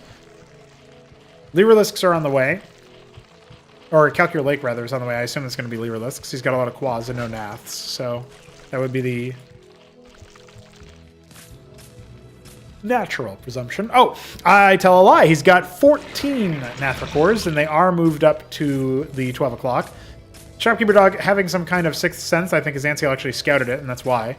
They weren't on an attack move, so they didn't just nuke it immediately. And so he will riposte that attack. But is he going to expect the Calculisk? The answer is yes. A Valkyrie is on the way, and he will be making a number of those to try to deal with the Calc. Calcs can be really deadly to Terran forces, so it makes sense that Shopkeeper Dog would be respecting the possibility of that. When you see so many Naths, the odds of Calc are almost insurmountable. But nonetheless, yeah, hit him up is... none too happy about this. He's going to nuke that Anseal real quick. Nathracor anti-ground DPS is not very respectable, but the anti-air DPS is almost second to none.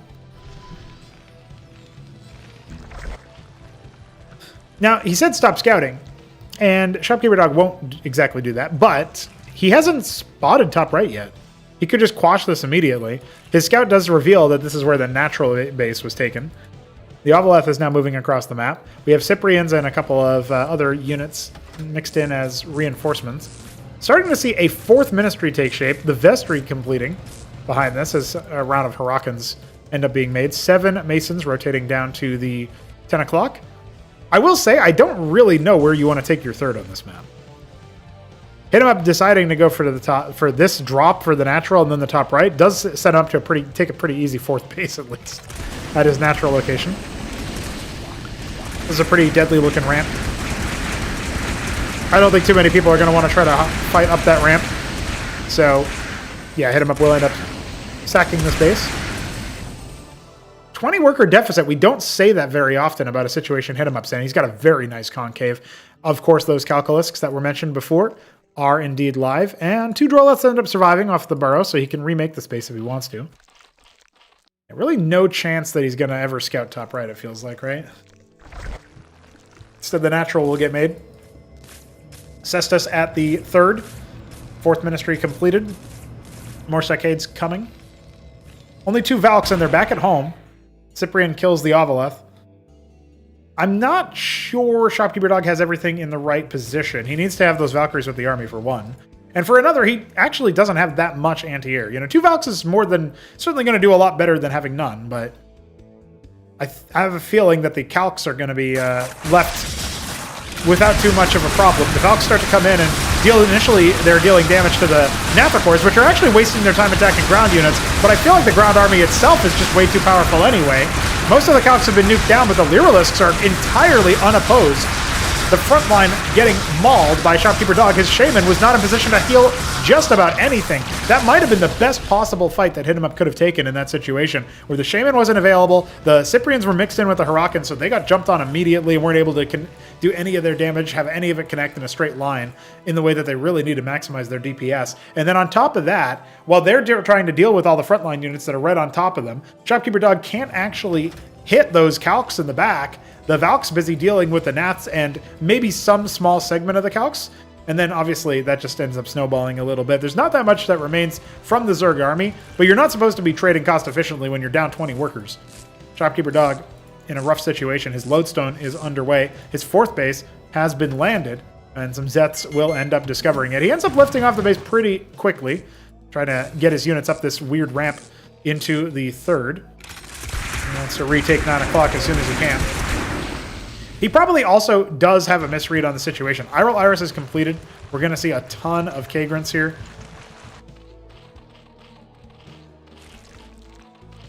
Yeah, this base has been very well saturated for some time.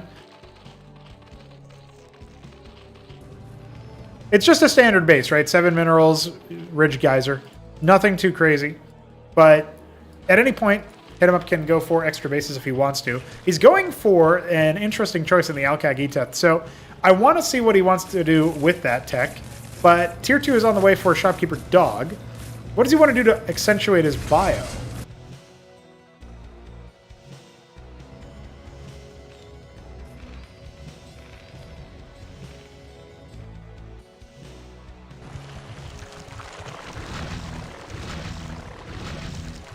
So many circuits. Khaz'Trith has been completed as well. Wouldn't surprise me if another one gets made at some point.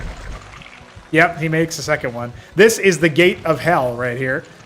And without Phalanx, it's really hard to break into that kind of position. The Khaz'Triths are adding, essentially double damage versus a group like this to all of the circuits. Almost no combat units here for Hit 'em Up. He's been in this kind of situation before. He's going to end up canceling out the expansion at the third. Shaman deploys. That circuit will be sniped. The Iral Iris is technically within striking distance. Hurrican's having a hard time actually doing much of anything. They just end up hold position. They will end up dying as a result. Another Kagran goes down. Yeah, the Iral Iris could get sniped here. That's a genuine possibility. Hits him with that hold position. Loses another Cyprian for his trouble, but with a dead Iral Iris, that's maybe a bit of a complication. Oh, he does leave it alone. But is it enough? No, I think that misstep might have cost him there for a moment, but it does look like the Iral Iris should end up falling. Needed that vision from the Ant Seal. Finally, it will go down. Man. I was waiting for Hit 'em Up to rebuild it right there, but he didn't have the gas. Pretty big worker lead now for Shopkeeper Dog. He could end up taking 2 games off of Hit 'em Up in one stream of casting them all. But this base in the top right, and the fact that he's also taking 12 o'clock, and now retaking, or I guess taking for the first time, the 3 o'clock position, this worries me. Tier 2 developing nicely enough for our Terran player, adding 11 Hurricans to spend down his mineral bank. He's spotted the 12. And eventually he will spot the ridiculous base in the top right. And again, where's the army here, right? It looks like with the Chocotrazzle here, yeah, it looks to me like Hit 'em Up. He wants to make some Okrims. Yeah, that's exactly what he's doing. Versus Bio, it's a legit strategy. They do a lot of little damage. Oh, no, don't try to break this with this army. Oh, dear. Like, technically it's possible. It's just that I think this is going to backfire in a pretty big way. Shopkeeper Dog has egg on face, crow on plate, just trying to see what he can do. Agrolith goes down finally, a brave warrior. The Khaz'Trith finishes up behind those circuits. It's so much extra damage, but the Shaman plus Cleric plus Ant Seal combo looks like it'll be enough. And he ends up breaking it a bit more cost efficiently than I feared he wouldn't. So With that said, a big stack of bio ready to defend the 4th base. And has knocked hit him up back down even further economically. All of the Masons end up evacuating. Dude, there's so many Masons in this one base. There's 50 Masons, dude. 60 Masons in one base. And the Hurricanes are just abandoning them. Like, yeah, whatever, dude. We got bigger fish to fry. We got to kill some Drolla. Sentinels and Cyprians galore over here. The Tier 2 developments, by the way, captaincies and mantles. I don't see any captaincy add-ons just yet. I mean, Shopkeeper Dog can afford a lot of stuff. He's going to come down and hammer home at 3 o'clock. We're all waiting with bated breath to see what the 7 Criminalists can actually do. I don't know. With this many Huracan, it might be possible. Heracles are coming. I thought I saw Durandals in the production tab, but it's a Cata instead. Cataphracts are pretty good, though. Like, if you can get Durandal Cataphract versus the Okrim, I think you'll be fine. There's a single Apostle also here. Some Zephyr cores will be reclaimed. Love it. Pretty good unit to actually throw at Apostles right now because they drain energy when they reclaim stuff.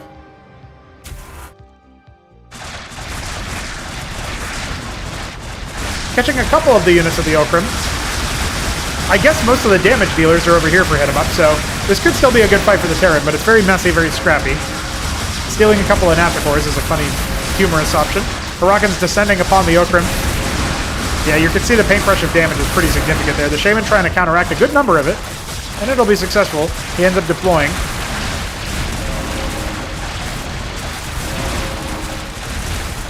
Yeah, as long as the Okrim start to fall backwards, I think they're actually okay.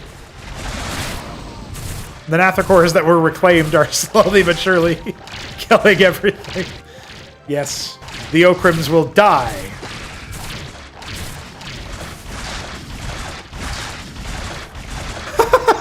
That was pretty close. Wait, have the Nath attack the low HP one. Big cloud of Zethicores coming up here. Only clerics and a single, or no, actually a double. Huracan and Cyprian, that's it. So this base is under some power. Under some threat. Alcag, or Almaxilisks are here. The deployed Shaman matters a lot. I don't think there's enough actual damage to break it. That's probably what the Almax are supposed to be for. But between the armor end and the slow from Heracles and Huracan alike, it's going to be pretty hard for him up to salvage this situation. He's lost multiple Okrim already. The Zets are cleaned up over at the 9 o'clock. A 6 o'clock base has been set up, but nothing is over there yet. It's just a hatch. Meanwhile, we have a ton of Okrim casualties waiting to be recorded. Pow, pow, 3 of them going down at once. He tries to remorph them immediately. That's not going to work out. This feels like a bit of a routing. I think Shopkeeper Dog has the opportunity. He's got more Katas. Oh, I guess not all the Zeths were cleared.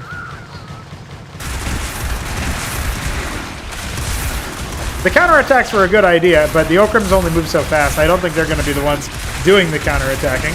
Another base going down here as Hit 'em Up ends up losing more.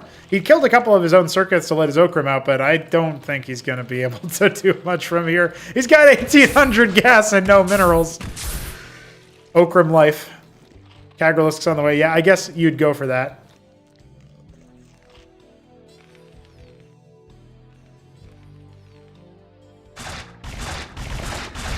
Hi. A horde of angry Ahmed versus 3 Okrim.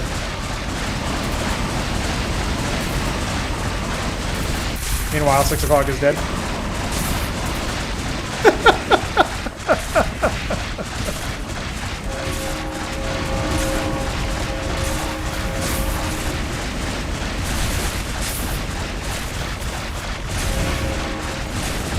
Well, Hit 'em Up is having fun clicking the mouse. But that is basically all he's doing. A reclaimed calc is found top right. Ain't nothing left here, homie. Actually, he's pretty undersaturated with minerals in his natural. That's kind of a pretty big error, honestly. Oh, shit! An Okrim has been reclaimed! That's pretty big. No, my crabs. That's true. Ah, he's going Churb. I mean, I guess that could potentially work out, but he just doesn't have any other damage, right? So, maybe if they all suicide into the Circuit? Is that a possibility? If they all Kermit sewer slide.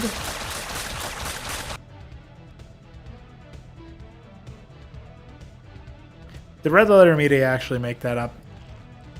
Or am I being trolled?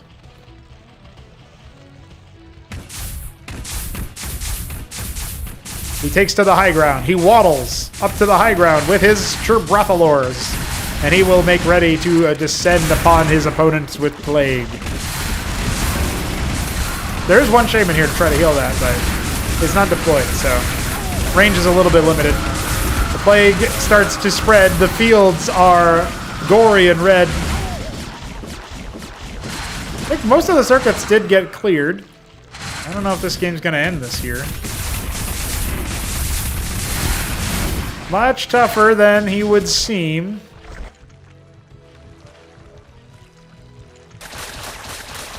Hit him up is never clean. And Algaztalist. That's a farce. Zerg victory. A little sparse. Alright, I'm done rhyming. A Valkyrie's being made. That's how you know it's victorious for Terran. It's only Plague units. That's it. Nothing else. And the Cataphracts do not care about it. The Okrims do not care about it either. All of the weakened units are dead, except for one Cyprian. So, it was pretty good at dealing with the splash target there. Also, this one calc slowly killing the hatch is really cool.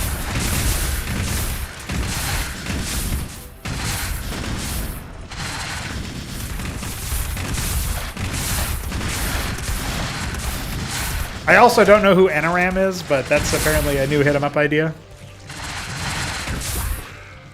I guess it's just Marine backwards, but... Does that actually mean that hit-em-up is an ass Marine? That's wild. Mini crabs are not as good as Big Crab. And Big Crab wasn't that good either. Almost. That's it. GG boys. That's the end of Hit-em-Up's reign. I thought that game was going to be a little bit faster, and it's just funny. It was just really funny.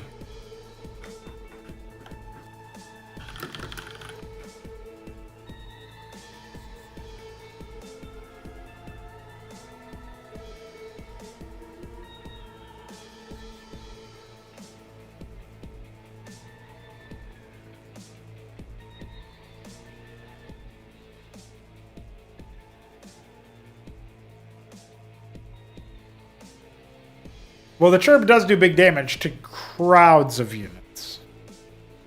The Shaman was counteracting some of the Plague, not all of it. But there was no damage besides the Plague, if you follow. That was the only thing doing damage.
I do kind of feel like Tier 2 Zerg is...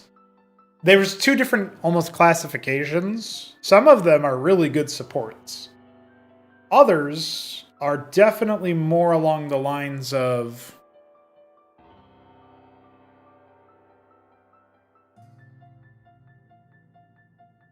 Like, I don't think the Mutalisk is a support unit, nor do I think the Protathalor is a support unit. I think those are pretty good core units, right? But they're expensive. So that's what kind of separates them. They're expensive to mass up in the same way. You need like a tier 2 economy in order to do that. What's going on, Crackpotkin? Where do the new unit names come from? My brain? I made them up. I made them the fuck up. That's what I did.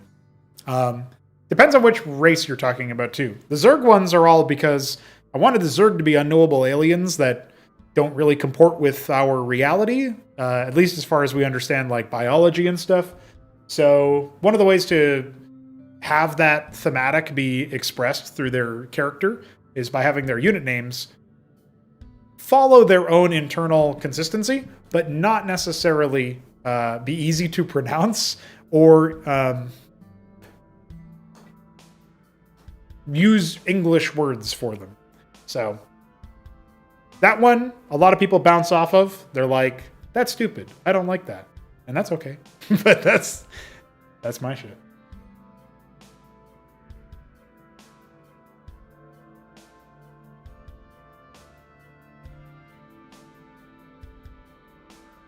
Oh, in the left hand. Can anyone give me a basic synopsis of what this is? It's Cosmonarchy. It's a huge overhaul of Starcraft 1 that basically turns it into a different game.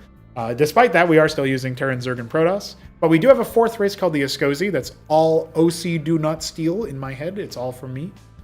They're pretty cool. They're cybernetic lizards that are replacing their biological parts with technological parts.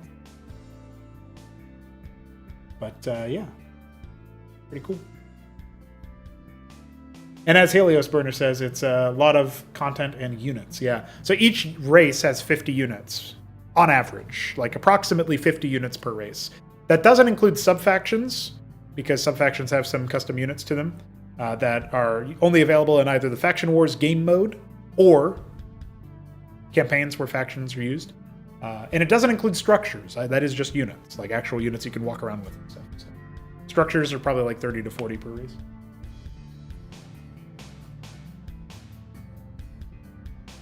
We're going to be checking out some TVP matches. I saw Aud64 played against Sausage. I have a pair of games between them, so let's take a look at that. In the top left, we have Sausage. He is our... is this tea green? No, it's just white. I haven't seen that color on Protoss in a while ago. Playing under the ID, I have a small wiener, apparently. That is Sausage. And in the bottom right, we have... This individual is a fraud. Why you cast my meme games versus Dog Kappa? Because you subscribed for 23 months, dude. That's almost 2 years, and that's 2-3. But thank you, hit him up. I'm not casting your game right now. That's kind of awkward timing. But those were fun games. I appreciated you playing them. Don't worry, I'm sure I'll cast more of your wins soon. Now, down here in the bottom right, we have Aud. He is our yellow Terran. Looks like it's a gateway and a fulcrum. Very bog standard start here. In Cosmonarchy, you can start with fulcrum anytime you want, any place you want, any place you like. So you don't have to build your barracks equivalent, your stockade, in order to go mech. You can just start mech if you want it. And Terran players have used that since time immemorial to make many vultures.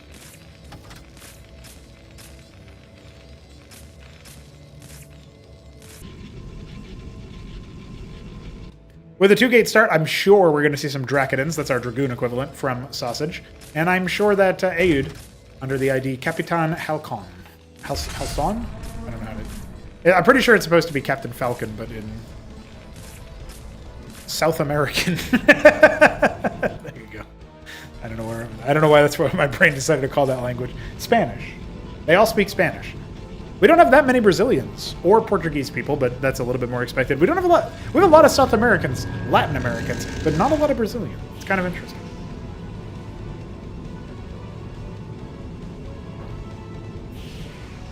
Here comes the Dracodon. What's up? How you doing?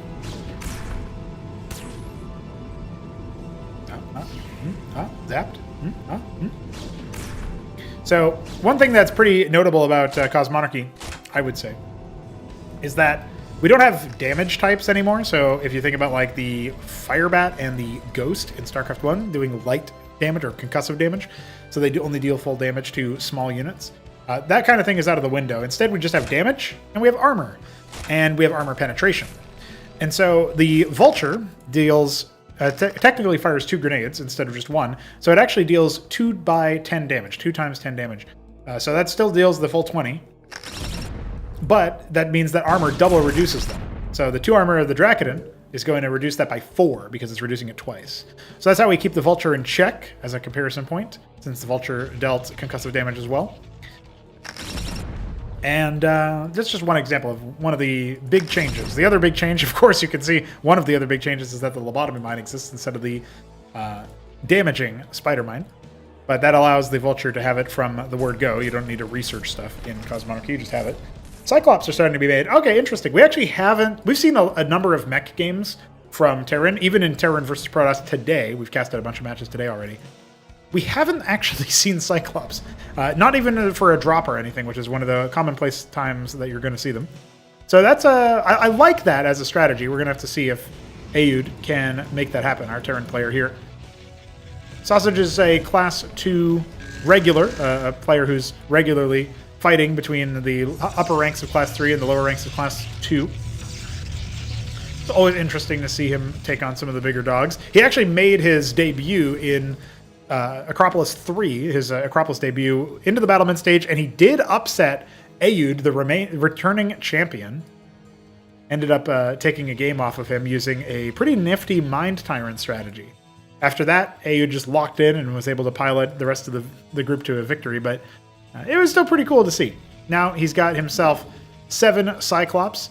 3 Vultures are rocking and rolling. Aoud's actually been playing a lot of Protoss lately, so he knows the lengths that you can go to when fighting against them. Initial trade starting to favor the Terran. You can see all the Zealots being bled off there. The Wardens are here to try to riposte any further attacks. Aoud thinks he can just kind of waltz on in. Let's see if he's right. I feel like maybe that's a bit of an overextension. His Cyclops count not as big as maybe he thought it was, or wanted it to be. In either effect, he doesn't kill a Warden and he doesn't kill a Protoss unit. But that's going to be a stun. I thought that stun would actually be a little bit bigger. Maybe Aoud did too. Now he's a little bit hoisted by his own petard, as they say. Ends up losing a Cyclops to that stun. But I feel like maybe this was all a mind game, because even though it wasn't good in the initial attack, Sausage just decided to square up with him. And the reinforcing Cyclops are able to rout a lot of those Dracodons. So any kill threat that Aoud was under has probably been resolved by now. And he's testing the multitasking of his opponent.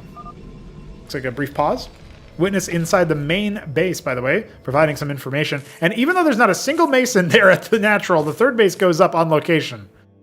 Obviously not under the nose of the Witness here, so no information for our Protoss that we have got a powering Aoud on the horizon.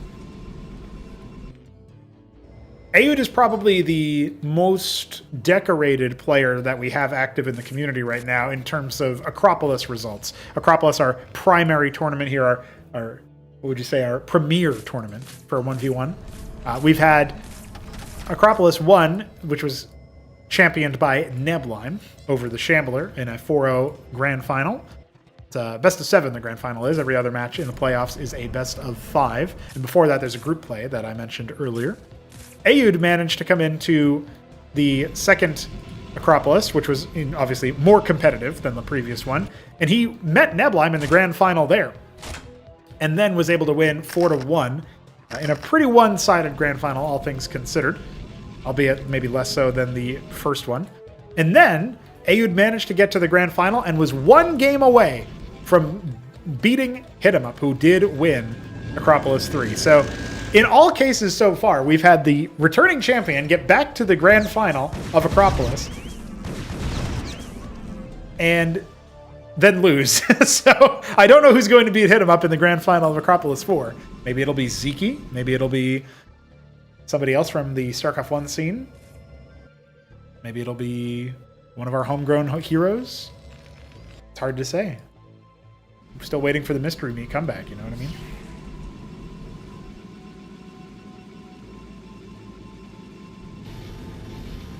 Unitary Union is on the way. Well, the second one is. And, of course, an Architect is on the way as well. So, yeah, what we have right now from Sausage, a little bit of a mix of different units, right? So we got the double gate.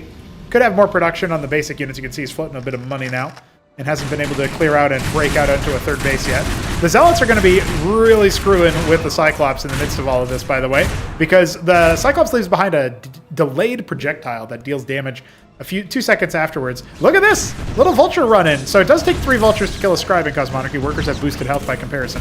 So this is the right amount of value here, and it's going to give Ayud a really nice scout.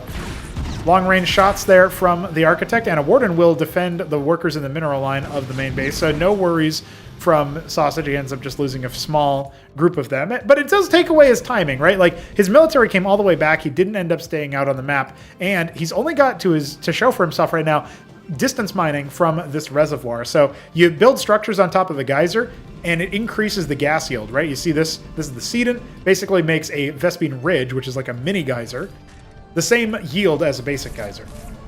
More Fulcrums coming up as Ayud continues to power up on his economy. His 3-base play is starting to take shape. He's got a couple idle Masons down here in the gas line of his natural. I'm sure he'll find those eventually.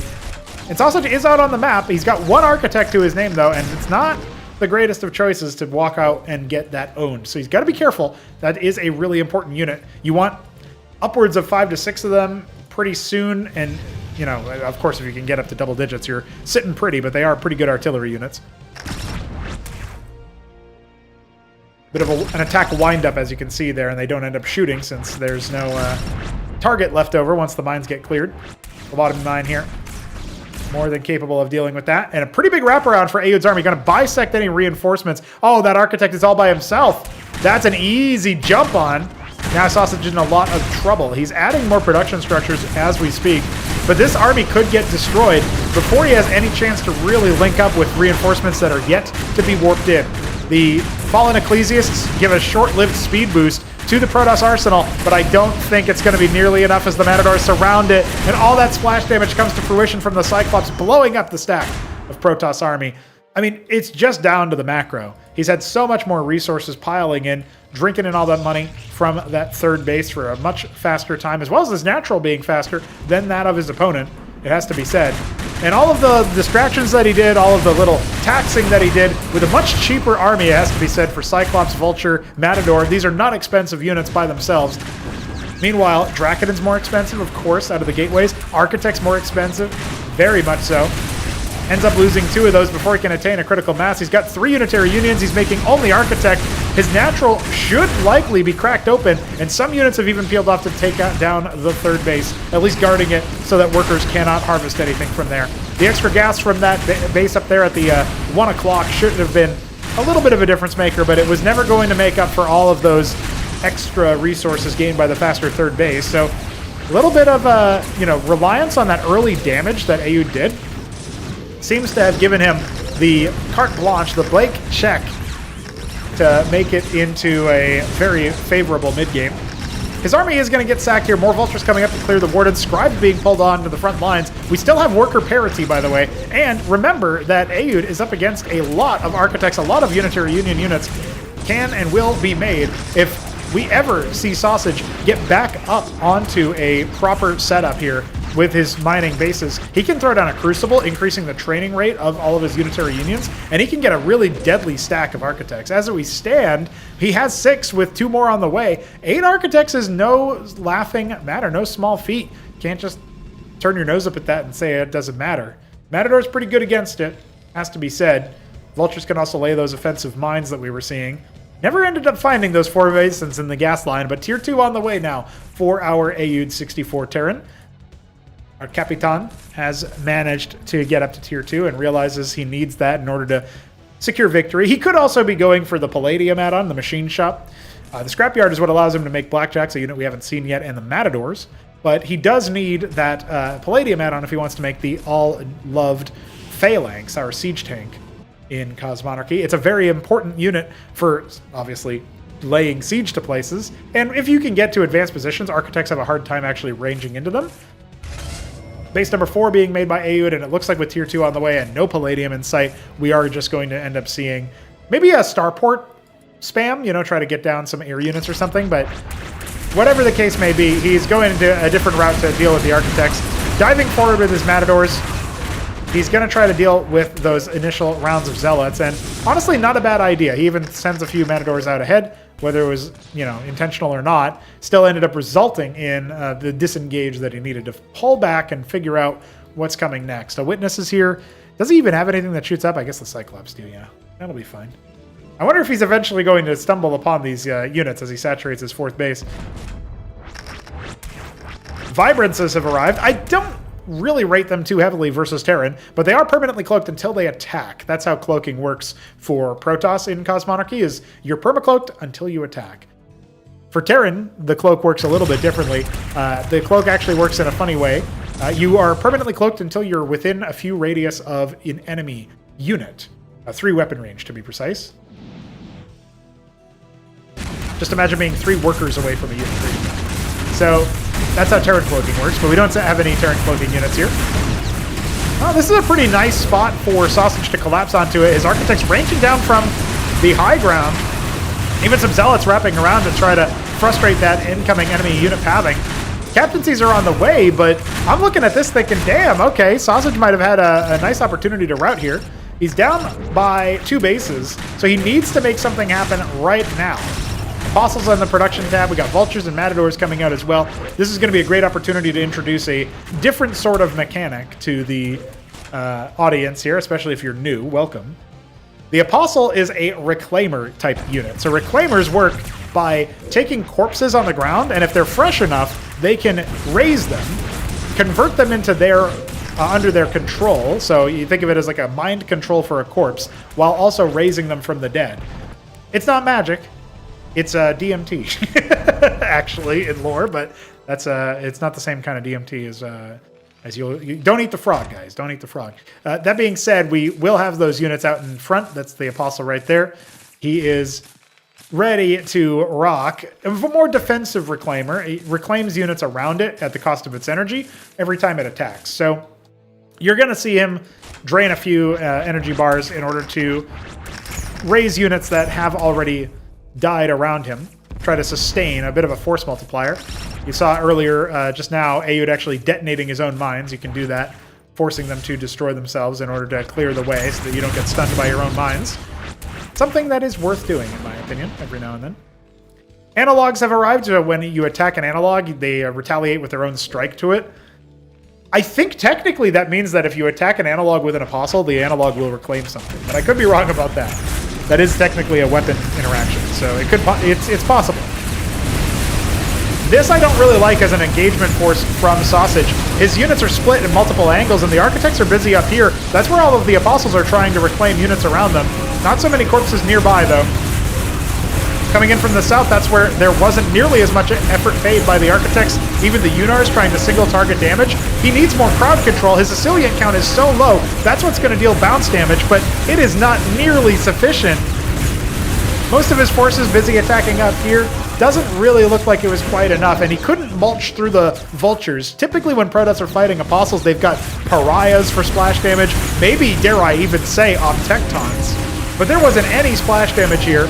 The Vibrance, I suppose, does count, but it has to get way too close, and it looks like that's going to be more than enough. The 3rd base was set up in the meanwhile. There might be a slim chance that we can see Sausage try to come back from this position now, but it does look to me like, especially with the Apostles taking control of those Protoss war machines, reclaimed units move a lot slower, so there's still a lot of room for maneuverability here from Sausage, but remember, he was down a lot economically for some time. He might have worker parity, but Ayud has more bases. There's way more money coming in, even after that 3rd base is deployed for the Protoss.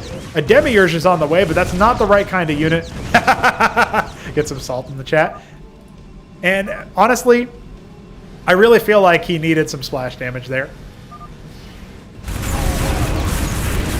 I don't know if Ayud realizes how far ahead he was in that. He might think that he stole a victory from the jaws of defeat, but in effect, it was a bit of a misplay for him to get into a situation where he was down so low anyway.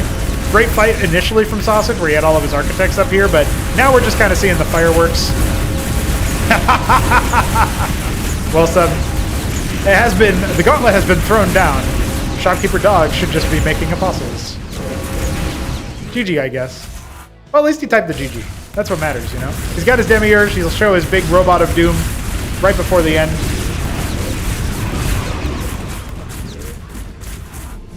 Maybe, do you think Arbuz Budesh decided to use the name Reclaimers Are Mad Again because of this?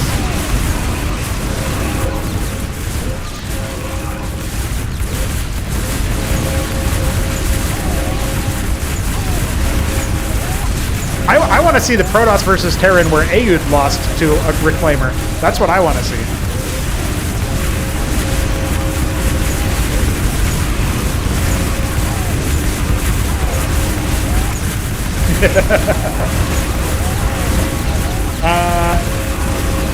Well, he's not raging, but he is wrong.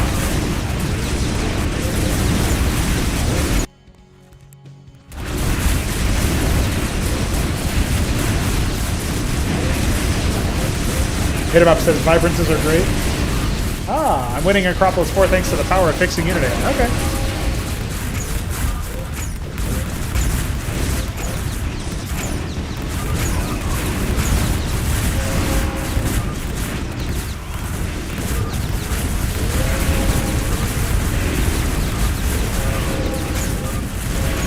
I've seen way worse games with Reclaimers, to be honest.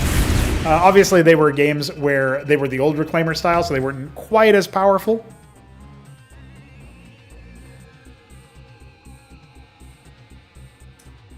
Interesting stuff. Interesting. Well, we got to see some necromancy, so that's pretty cool. GG's. All right, Left Hand, thanks for popping into the stream. Yeah, if you go to cosmonarchy.com, you can download the project that way, and we come with our own launcher and all of that. Necromancy. Call. I'm actually going to take a short break here to use the bathroom, grab some more water, as I am dry. But I'll be back in about like 5 minutes or so, and we'll get into it. We're going to be taking a look at some more matches. We have got one more between those two players, and then we're going to see what else is in the pipe. And I guess how much else I have time for, I should say. So, see you later, Necromancy.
What up, homies? I'm back. Cracking open fresh flavor of white peach sugar-free liquid IV, and I'm going to give myself some hydration. Mostly for my voice, to be honest.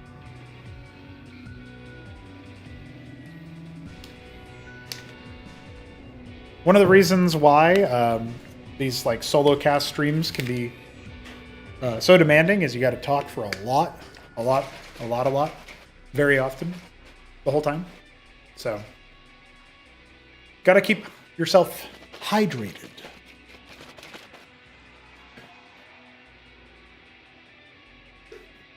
Yeah, Grass, that is a bot, and I will ban them momentarily.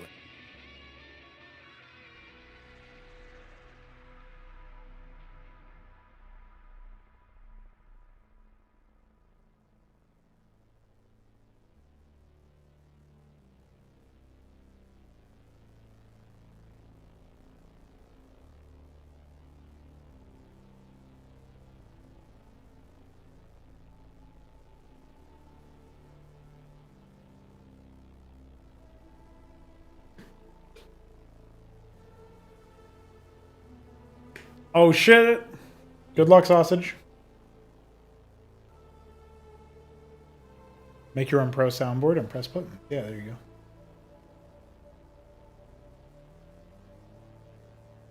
Twitch does save live streams, but I have no idea how it works, to be honest. It could be a real big prank for all I know. Maybe they don't even work anymore.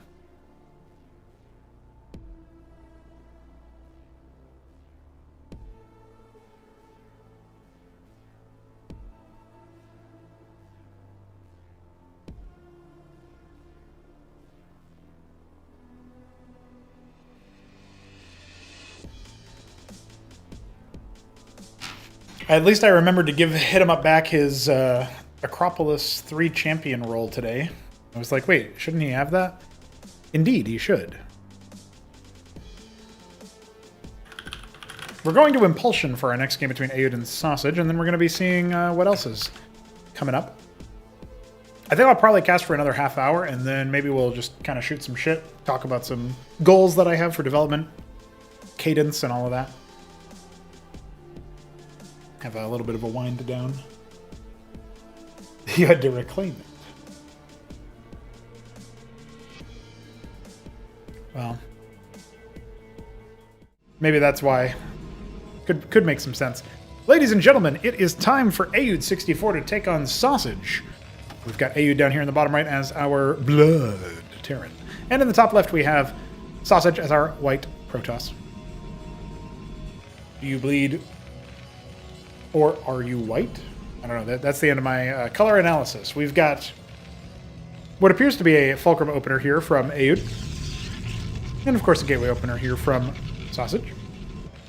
Both of them playing under not their actual name IDs, which does make it a little bit difficult to like refer to them shorthand if you're not used to them. So our Capitan is Ayud, and he is our Terran player. And our Cedo is our... What is that? That's our Sausage hanging out. So that's all I got for you guys. We got I'm not gonna call their I'm not gonna say their alternate IDs the whole time. I know them as the players that they are. So that's really funny for me because it's really hard for me to change my caster muscle memory of referring to them as a particular player.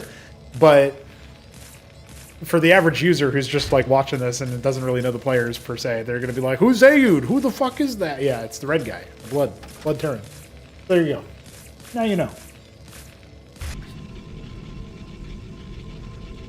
And somebody in Twitch chat asks how my experience with Heroes of Might and Magic has been. I don't have any experience, but I did see that you were playing the latest game recently. I hope you are enjoying yourself. Double Fulcrum is going to give way to some Vultures here. Pretty standard stuff. And we have a 3-gate here from Sausage going for the heavy Drac play, it looks like.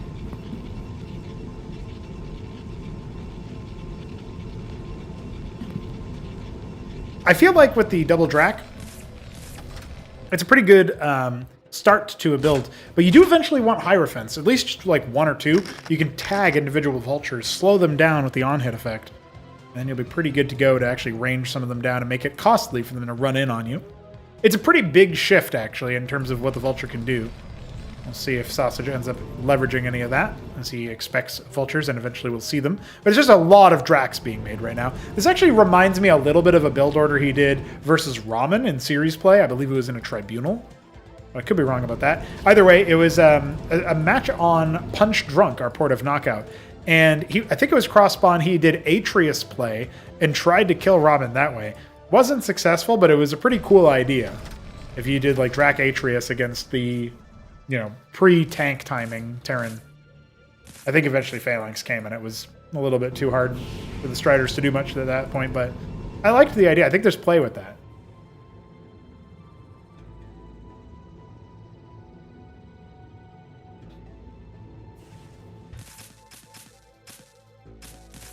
Interesting to see Aoud not only go for Cyclops, which do have play versus Protoss in my opinion, but it's not a super meta option necessarily, and an Anchor to defend the expansion. He's going for a much faster expo than Sausages. Bunch of those Dracodons breaking out of the limited mine containment. Not really a containment, I guess, more of a little outpost that can be quickly migrated backwards. A warning system, if you will. And there is indeed going to be the loaded Anchor with the Cyclops. You can put mech units into your garrisons. They're super powerful. Big worker transfer here from Aoud. He's actually leaving his mineral line under strength, so he's a little bit ambitious there. But wow, maybe it's also for repair in theory. Not required with all those Cyclops. A lot of damage to those Dracodons. I don't think Sausage has to pull back immediately, but if he was thinking of expanding, he's going to be in a bit of a brittle position. I don't think Aoud's going to walk across the map and finish the job, but he could conceivably do that with reinforcements, especially as his third Fulcrum comes online. Nexus on the way, so we will end up seeing that second base for the Protoss. We're not sure if it will pay out dividends just yet. And the Geyser is being harvested from. This is like this feels like a fever dream version of what a lot of like pre-siege mode Dragoon attack timings exist in PvT StarCraft 1.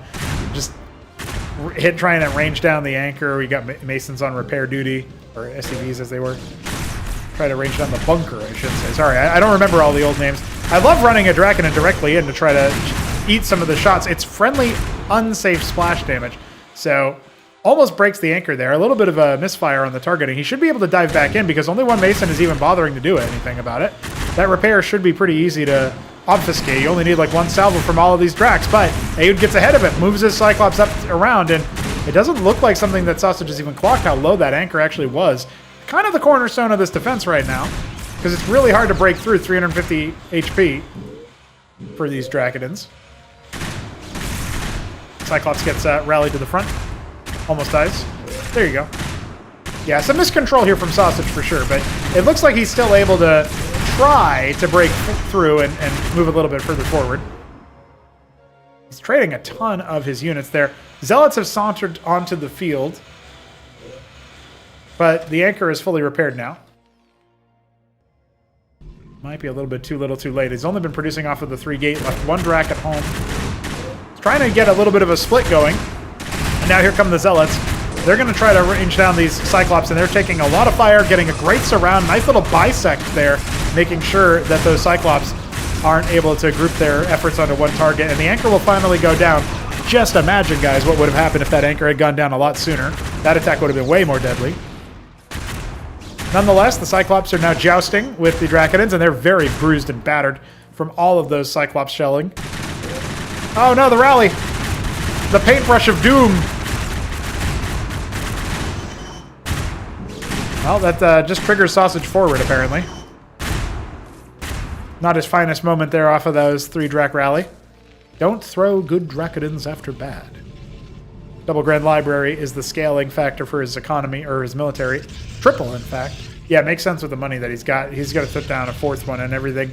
Might be a little over-ambitious, but if you end up having a little bit idle production, just like 1 or 2 more units could end up saving you. 3rd Ministry completes here for our Terran player, Aoud, moving over to take his 3rd base down at the 4 o'clock location. Lifts it over into that direction. Dracodon's finding it difficult to deal with all of these sharp Cyclopses. They're very pointy. They point at a direction and they start moving in that area. A couple Cyclops get cleared. A dozen of them still intact on the front lines. And now, triple stockade. Are we going to see Hurricanes? Vulture round comes out. He wants a little bit of map control. That makes sense. Lay some mines. This is something that I really feel like only Aoud bothers to do in matches that I've seen historically. Can't say recently. I haven't seen that many recently. But historically. Cyclops sauntering forward. 21 of the things. Yeah, he's just kind of mulching him, isn't he? Much Dracodons have gone down. Now the Grand Libraries might be engaged upon here. Amaranths have been made. It's a good choice, right? Melee units that are a little bit on the durable side get right in the face of the Cyclops, but they're focused down, and the Dracodons haven't really been able to range down enough of the Cyclops, it feels like. Vulture's now coming in. He's going to see if he can lay those mines. It's less about map control, apparently, and a little bit more about just controlling the ground itself. Stunning the Amaranth is a really big deal. Laying even more of those mines. That was the reinforcement push. That might have actually just broken Sausage open right then and there. One of the Grand Libraries will be brought down before it can make an Atreus. And there's no detection for these mines, so you really got to watch out for them. Immediately pouncing on that one. And one mine is left. It stuns another Strider. Scribe is deployed. That's a great Nebulai-esque move there to clear some of those mines where possible. But now you're fighting into the Cyclops shells. You'd think just get out of the way, just split your army. It's a lot harder than it looks. Another round of Vultures was made. Atlas halfway complete. Third base well saturated on the minerals, or at least decently enough once those Masons get situated. And so we have a more defensive posture selected by our Terran. Sausage definitely wounded after that one. He didn't lose too many workers, but he lost a ton of his military. He remakes his 4th Grand Library. Wants to be very sharp with the unit production that he can make. Hurricanes have arrived. These, unlike Firebats in Starcraft 1, Hurricanes actually rend armor with their fire attack, so they're pretty viable against compositions that Protoss end up making, so long as you can get them to connect. That's the hard part sometimes. But there's no splash damage yet for our Protoss. I'd love to see Cantavis, our High Templar equivalent, but I recognize that's a pretty tough call to make when you've got Cyclops trying to run down individual targets. 3 captaincies on the way. Are we going to see Aoud go for the Reclaimer option again? Already did that once to Sausage. Is he going to be going for Apostles one more time? It's a possibility. Crucible to empower the main base. A little bit of a surprise. Might just want a ton of Zealots. A couple Mavericks have been made. Funny to see them get shown up a little bit later on. The bombing mines mostly stunning each other, so that's what happens when you stick them in to the same sort of group together.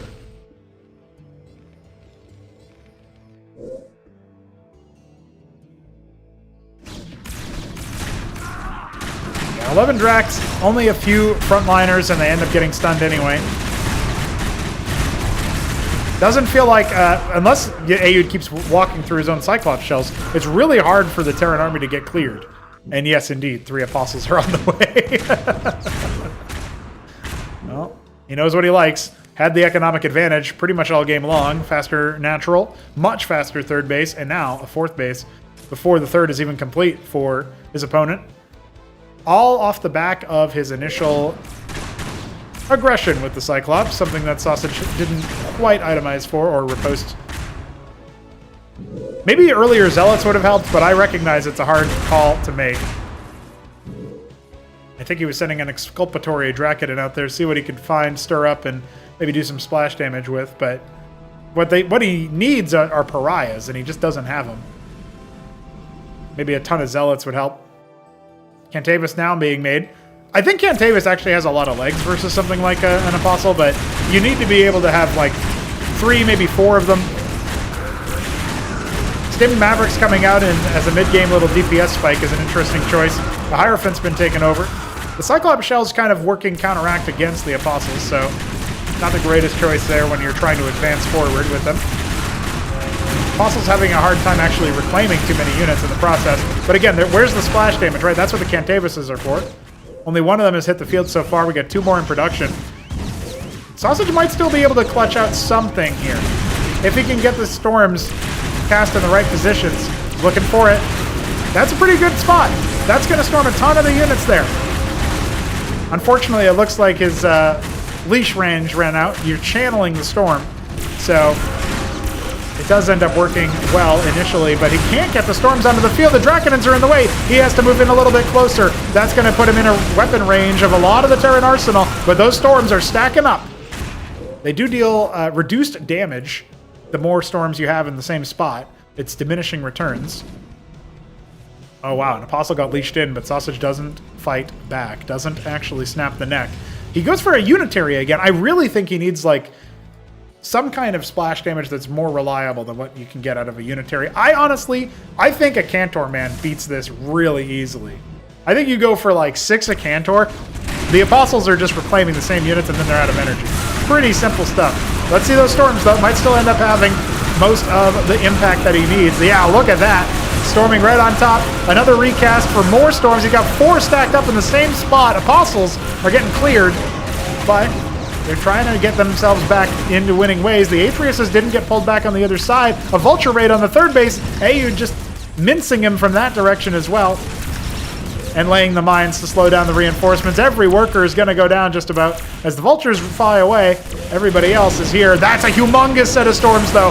That's going to put down a lot of pain, but they're being focused down. Ayud knows that's the key to victory against his composition is any sort of splash damage, and he gets right on top of them and even steals a Cantavis for himself. The Amaranth's taking a lot longer to kill than Ayud would like. His army actually is going to get cleaned up at the end of it. The shield steal from the Amaranth. Everlasting. And I can't believe I just watched that one happen.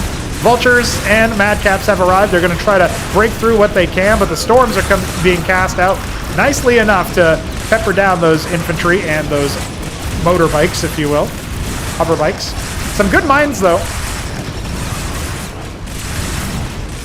Amaranth's trying their best to clear what they can. There's another set of storms taking care of business there. Reclaimed Zealot finally being dealt with, and only one very low HP Vulture left to tell the tale. A few more units in the position on the rally. Remember that the economy here from Ayud is absolutely superlative. It's really, really difficult for him to do much of any wrong. He's gone for a mass Eidolon off the back of that. He's sabotaged the 3rd base economy multiple times now with those Vultures.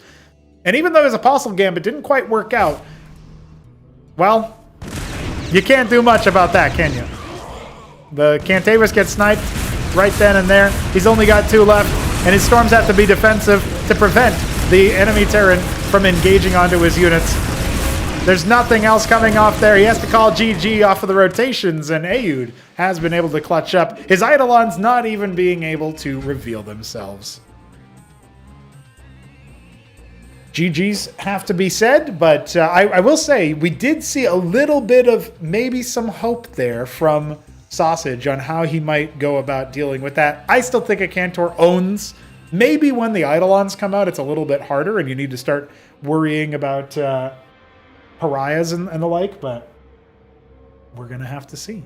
We're going to have to see. GG's. Pretty cool stuff. A nice set of games there between those two. I dig it. I dig it. I am going to need to cast some more matches for sure, because I did not get to all the ones that I wanted to cast. But let's see here.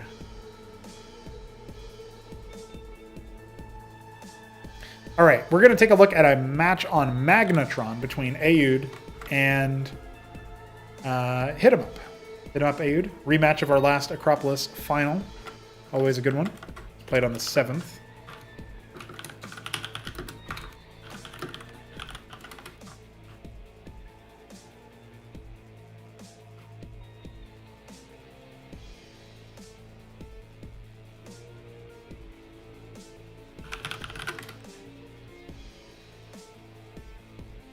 This is an interesting one to me because it's actually going to be Ayud as Protoss, which he has been playing a little bit more anyway, and Hit 'em Up as Zerg again. So, is he going to make crabs? Is he going to make a Criminalisk?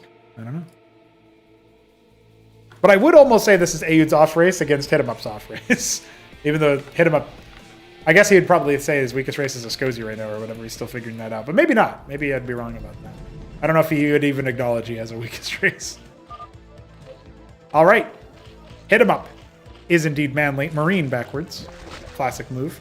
And he is in the top right as our Zerg player. Is this Asparagus? It is Asparagus Zerg. Bottom left, Ayud64, the Blood Protoss. We're going to see PVZ today, or ZVP if you're looking at the overlay, because Hit 'em Up is indeed the favored to win player. I always put favorite to the left and underdog to the right. But that doesn't mean that Ayud can't take this kind of game. I'm just interested in seeing what kind of matches we're going to be up with here. I really look forward to a wide variety of top-level matches between these two players and between some of the other Class 1 players. We got Arbiz, Shopkeeper Dog. Newt's been AFK for a little bit, but that's okay. Every now and then we might even see a Zeke, although he mostly shows up for tournaments, which I get it. Makes sense. That's what I want to see. What's the Wicked Wage turnout going to be like? Now that I'm back and I can run those again. Maybe we'll see. Maybe we'll see. So a Larvosk is complete, and it is straight into pool. Not none of those really ridiculous shenanigans that Hit 'em Up would sometimes do, where he would go for like 2-3 Larvosk before any pool or any combat node or whatever. More bog standard play here. His two pairs of Rilla Rokors are a little bit, eccentric, shall we say, but they're neat. They're interesting. Do have a second Larvos coming. At least the bones of it. We have a second gateway as well as a rogue gallery on the way. So Ayud not going to go for a fast expansion. Not yet, anyway. A little bit more. Oh, it's not a Larvosk, actually. He's actually going to go for a Circuith at the ramp. For defense, yes, that makes sense. I wonder if Ayud has already shown an aggressive style earlier in their set of games.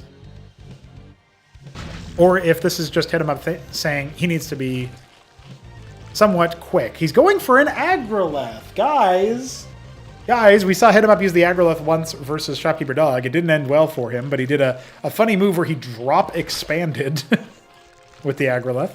I don't know if that's what he's going to do again this time. But he's got multiple pairs of Quas on the way. A pair of Zeths hatched. Second gateway up. So this is a fairly unit-heavy composition here, like a military-focused opener, I should say. Kabbalist on the way is going to be the tech du jour for the Rogue Gallery. Yeah, I like it. I like what I'm seeing, in a way, from both players. We're going to get that Hydrath Den on the way, so we will be seeing a little bit more. I guess you're going to see a lot of Larvosks out of the Agrolith. That's what it's responsible for making. But you're going to see Hydras. You're going to see Izira cores, most likely. Maybe it'll just be Mass Hydra. A Hydra bust in Cosmonarchy? I suppose it is possible. Kabbalist has left the building, and everybody else is just kind of hold positioning here, sending the Zeths away. No detection, but two Ovaleths did just start. And he immediately responds to the presence of the Shimmer, noticing the Kabbalist before it can actually proc any kills. I'd go after the gas here if I'm in Ayud's shoes, but he wants to just kind of poke around the extremities, pick off the Cesian if he can. Oh, an interesting choice. He kills a Rilla Rokor. I wonder if that was a misclick. The Ovalith is out, so the jig is up. He's going to try to leap to the Circuith in an attempt to escape, and he will be unsuccessful in doing that. His Nexus gets put down. He confirms no expansion, at least in the natural. And he scouts enough stuff that as a Zerg player, or at least as a player who has played as Zerg, in Ayud's case, he should be able to look at this and say, okay, you actually don't necessarily have another base. I think he would have spotted the Agrolith as well, so he knows that some resources have been expended. Although it wouldn't surprise me if Ayud didn't actually know that much about the Agrolith. It's not a unit that gets used very often. Advanced Builder for the Zerg, it doesn't get consumed by construction attempt. So when Hit 'em Up makes a hatch here, he is not going to lose the Agrolith. It'll come back out after. And it's okay as a Hive Defender. It's not very utilitarian or damaging, so very much a roided up worker, I guess you could say. It'll be a 6 Quas drop as a, looks like a Zeth Hydra build with a couple of IZs. Borrowed Zeth over here. Makes some sense. So the IZ is a crowd control type unit. Not very good versus Protoss in most cases, but if you can make sure that the Ecclesiasts aren't part of the picture for the shield sustain, Zealots actually could eventually be bruised by them. It's just that by default, their damage is kind of pitiful, that the Ecclesiasts are going to be able to shield sustain it, but it might get spread out enough that it won't matter that much, and it will prevent shield restoration, like a generic shield regen, from kicking in for a lot of units. So could help with the ambient damage, sort of whittle down the composition of the opponent. We do have a Zorka Shroud on the way, and expansion already here on the way for our Zerg player as well. Prostration Stage has begun. Very important structure to keep an eye out for Aoud. And it does look to me like his gateway composition is more than sufficient to deal with this. A Vagrant is offered up to the gods, as the Quas drop has kicked in. No workers have fallen, but he will focus down the Sedent, which is a good choice in my opinion. If he can kill it. Bit of a big if. He actually didn't unload all of his claws there. He's going to dive backwards into the natural. Maybe he can pick a few units here. The Ecclesiast goes down. Workers are not going to be sacrificed just yet by Aoud. In fact, the Zealots helping to clear a lot of this position out. Ecclesiast getting focused down where possible is very, very good for the Zerg, but overall, no worker damage has been dealt. Unit damage has been, though. Zerg can choose to either go for a lot of military off the back of this and try to overwhelm, or go for a good amount of Droleth, just make a lot of workers, as you can see hit him up doing here. Catch back up in the economic department. And at this point, you know, you can't really look at this position, without knowing the history of the position anyway, and say, oh yeah, one player is definitely behind. This looks like an even position, actually, based on the worker count. In fact, Protoss has a bit of a better tech situation, a Crucible-empowered Prostration Stages in the future, and of course had the Nexus up at the natural for a little bit longer, so more resources have been drunken in by the Protoss player. But it's hit 'em up. Hit 'em up is pretty difficult to get one over on. This could very well turn into a pretty nice Hydra Flood timing, or maybe he wants to go for something with the Shroud. Zoryu's pretty good at providing some armor shred, so pariahs can't be too crazy. 4 armor by default. Pretty legit. Hydra is going to struggle against that.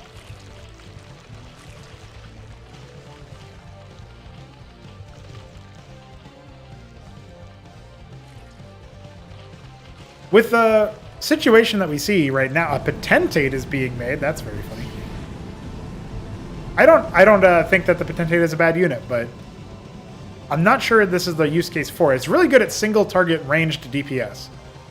So I guess pretty good versus like Lakes, maybe, if you have vision of him. No detection is available, so that's not really what he's thinking about. But the Prostration Stage is on the way. He's making a Sycophant now for shield sustain. I guess he just wants to buy one of each unit.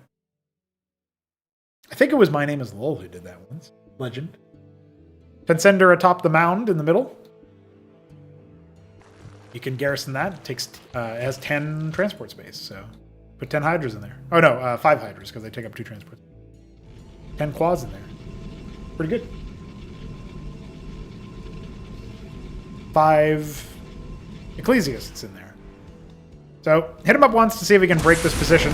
Only 1 Pariah. This feels like it could be many more, and the Pariah was attacking Zets in the front instead of helping to deal with anything in the mid-range or the back line. Still, the Protoss army seems like it'll be good enough.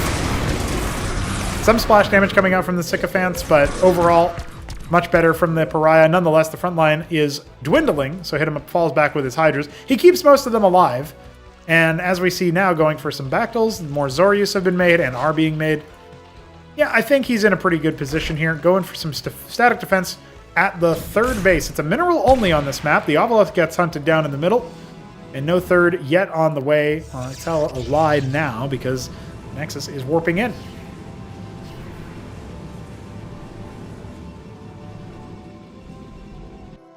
Protoss stretching up towards 12 o'clock. We've got lots of them. This looks like it could be a pretty deadly attack if he can get the setup correct.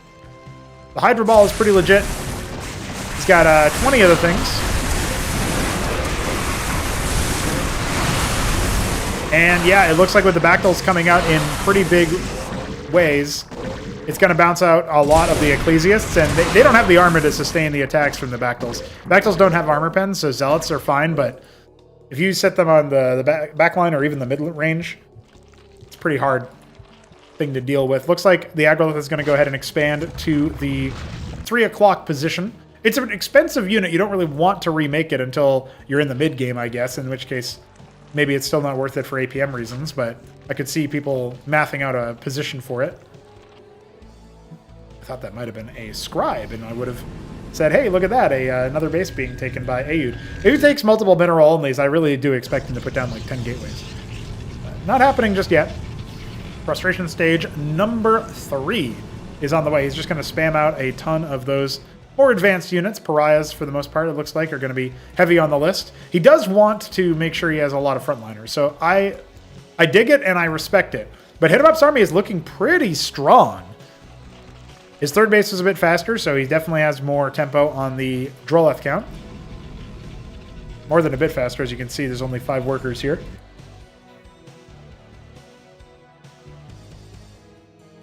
Zerg army pushing out to the south.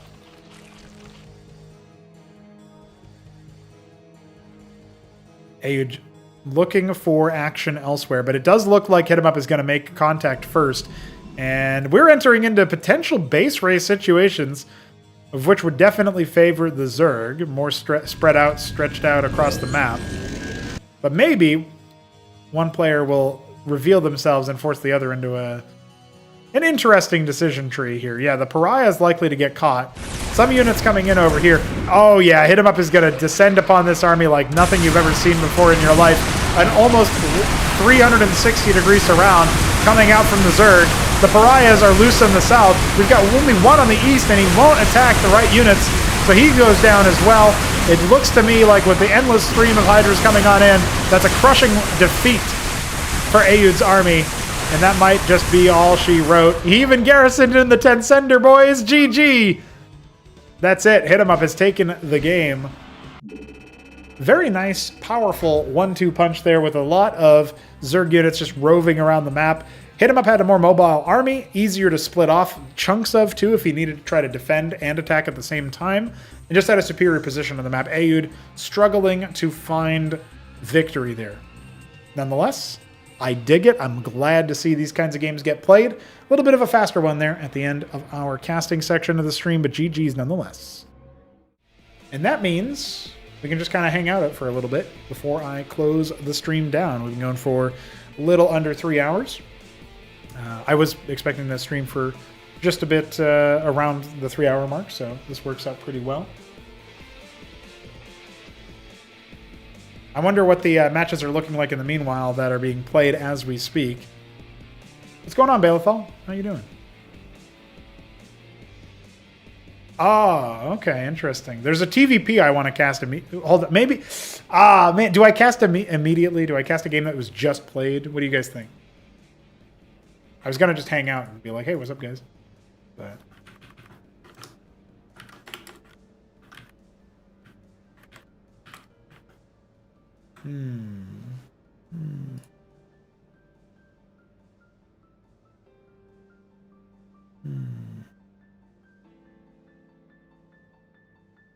I don't know. Hit 'em Up and Ayud are playing right now, so I hope your medical appointment went well, or at the very least that you can relax after it.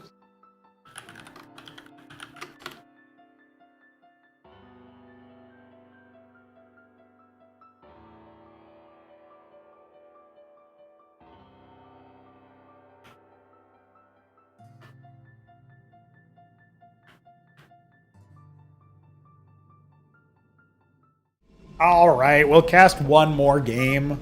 Why not? Ladies and gentlemen, it's Hit 'em Up versus Ayud 64. It is a Terran versus Protoss. And Ayud is a very interesting opponent for Hit 'em Up to be playing. This is a rematch of our Acropolis 3 Grand Final. And we have the, what is this, Palatinate Purple? No, Cordovan Terran here for Hit 'em Up. And in the bottom left, we have the Blood Protoss. Going for a gateway into the fulcrum start here of Hit 'em Up. Ayud is... he's got his work cut out for him, but we are on a map called John Doggety. This is Jane Doe by any other name. And you can see, I don't think Ayud's played on this map very much. Fulcrum has been deployed. I am just grabbing random games. Hit him up.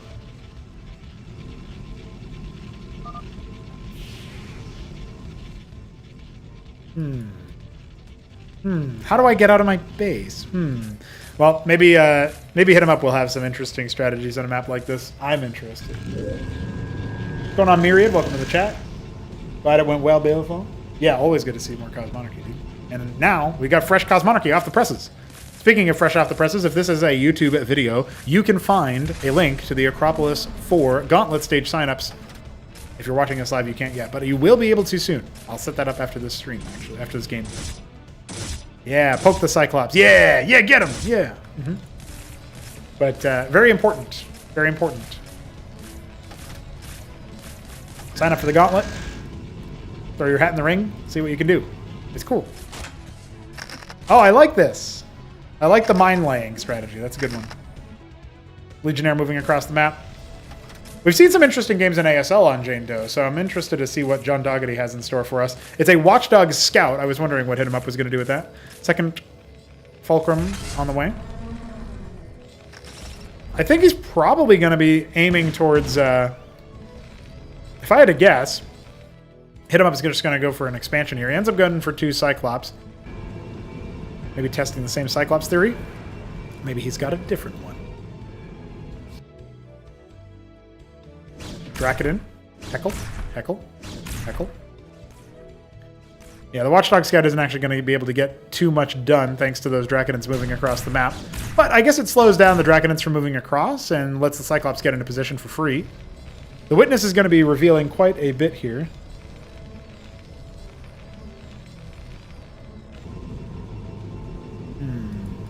Double Gateway. I do feel like Aeud's economic tempo is a little bit off here. He's actually taking the forward natural as his main, or his second base, I should say. He's starting to pop these Goliaths so that he can see about aggressing into this base. Yeah, third Fulcrum on the way as the Ministry is almost complete. This is the warm-up game for both of these players, so I'm sure that they're enjoying the John Dougherty map as a result. Tries to pressure those Dracodons backwards. Cyclops takes a little bit of damage sent to the Witness as well. I think it's Nemo Star over on staredit.net found that the Witness could be reversed and then it would operate correctly, looking like the sensor is on the back of that green little bit. So yeah, likely going to be using that fix there that he did, or making my own version of it, depending. I don't know if he did anything else to it, so I'll take a look. But for a while, I've thought about doing that and then just never did. And then somebody else did it. So sometimes it's nice. Somebody else just did it for me. The Witness is definitely going to make this siege a little bit easier for Aeud. And there's no detection in sight here, even though there is indeed a single Goliath on the way. He could conceivably shoot it down. And remember, even though he's been losing some military units here, Hit 'em Up's economy is starting to get much better than Aeud's. I mean, he's got way more gas income and definitely more mineral income. But that's only going to get more and more pronounced. The second Nexus is still not complete as of the time of speaking. 7 Dracodons on the way. Or in the position, I should say. Up against a similar number of Cyclops. Aeud just trying to do what he can. He's showing how you would micro the Drax against the Cyclops in general, and you don't take those consistent, committed fights where you can avoid them. Oh, Ardent Authority on the way. I like that. Maybe a Positron, maybe more likely a Cantor. Cantor Servitor, a good combo there. Doesn't have gas for a second Ardent yet, but usually you don't go a single Ardent. It could be a drop, though. Like, the Embassy is here. He could always flex into the Envoy, our shuttle equivalent. The Cantor, the Reaver equivalent, is pretty legit, so always a good option. Ooh, Bio Switch. We got 3 Stockades coming.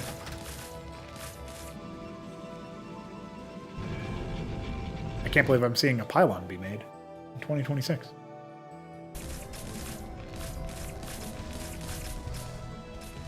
Somewhat obviously indicating the end of the siege, at least for now, the Witness actually moves up and scouts a little bit more of what's happening. Sees the stockades being made. Now the Drax may be able to come back in, but there's so many units here, particularly the Vultures, are going to have pretty good consistent damage. You can't, like, walk out of the damage field in the way that you can any other way. Envoy is here.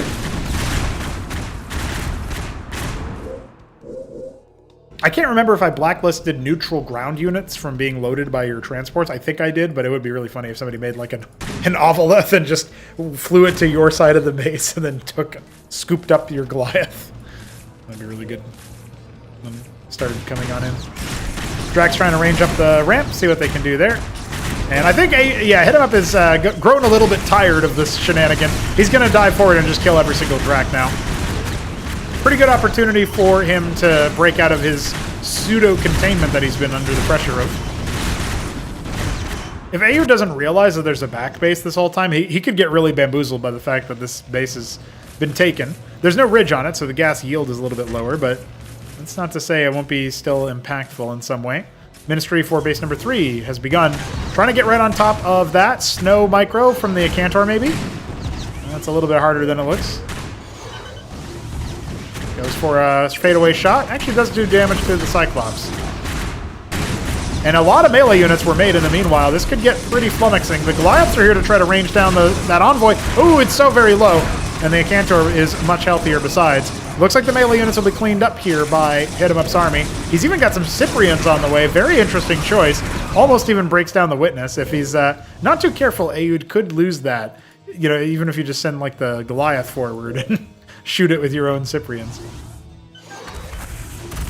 Ooh, very close. Yeah, the Envoy should die here. He ends up unloading it in time, so good on him. But tries to do a bit of a fadeaway shot, see if he can get anything done there. He is going to need another one, and it is actually done already. Look at that. He preemptively made it.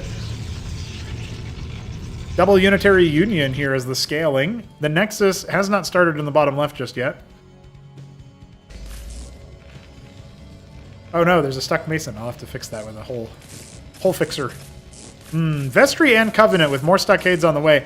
He's already got 5 completed, but this is a lot of resources to double add-on in this situation, particularly the Covenant, very expensive as an add-on. So there's a point of transition here. Hit 'em Up doesn't have all of the things that he needs to be super safe in this position, but he's got a forward post there on the double, like, wide ramp, if you will, right? The second one that's closer to Aoud's side of the map.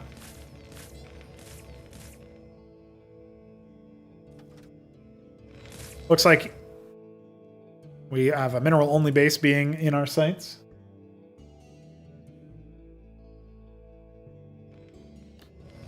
I guess compositionally, I don't necessarily love what Hit 'em Up has right now, but I think he's experimenting just a wee bit. The Cantor's Zealot is interesting. I don't know if that flew into range just yet. He's got a Watchdog. Got to respect that and watch out for that. Yeah. Aoud's going to find a little bit of value here. First, a Cantor shot kills an Eidolon. I mean, what else would you expect?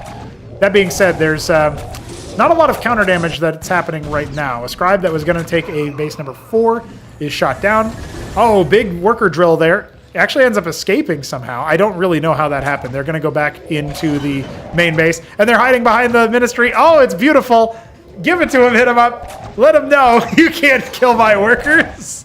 You don't have the balls. Oh, he still got a few at the end.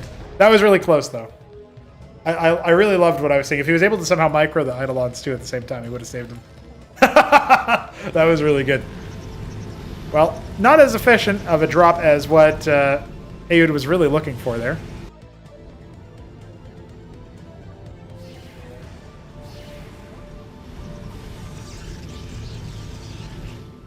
I'm kind of surprised Architects can even fit down there with the Goliath still in the way.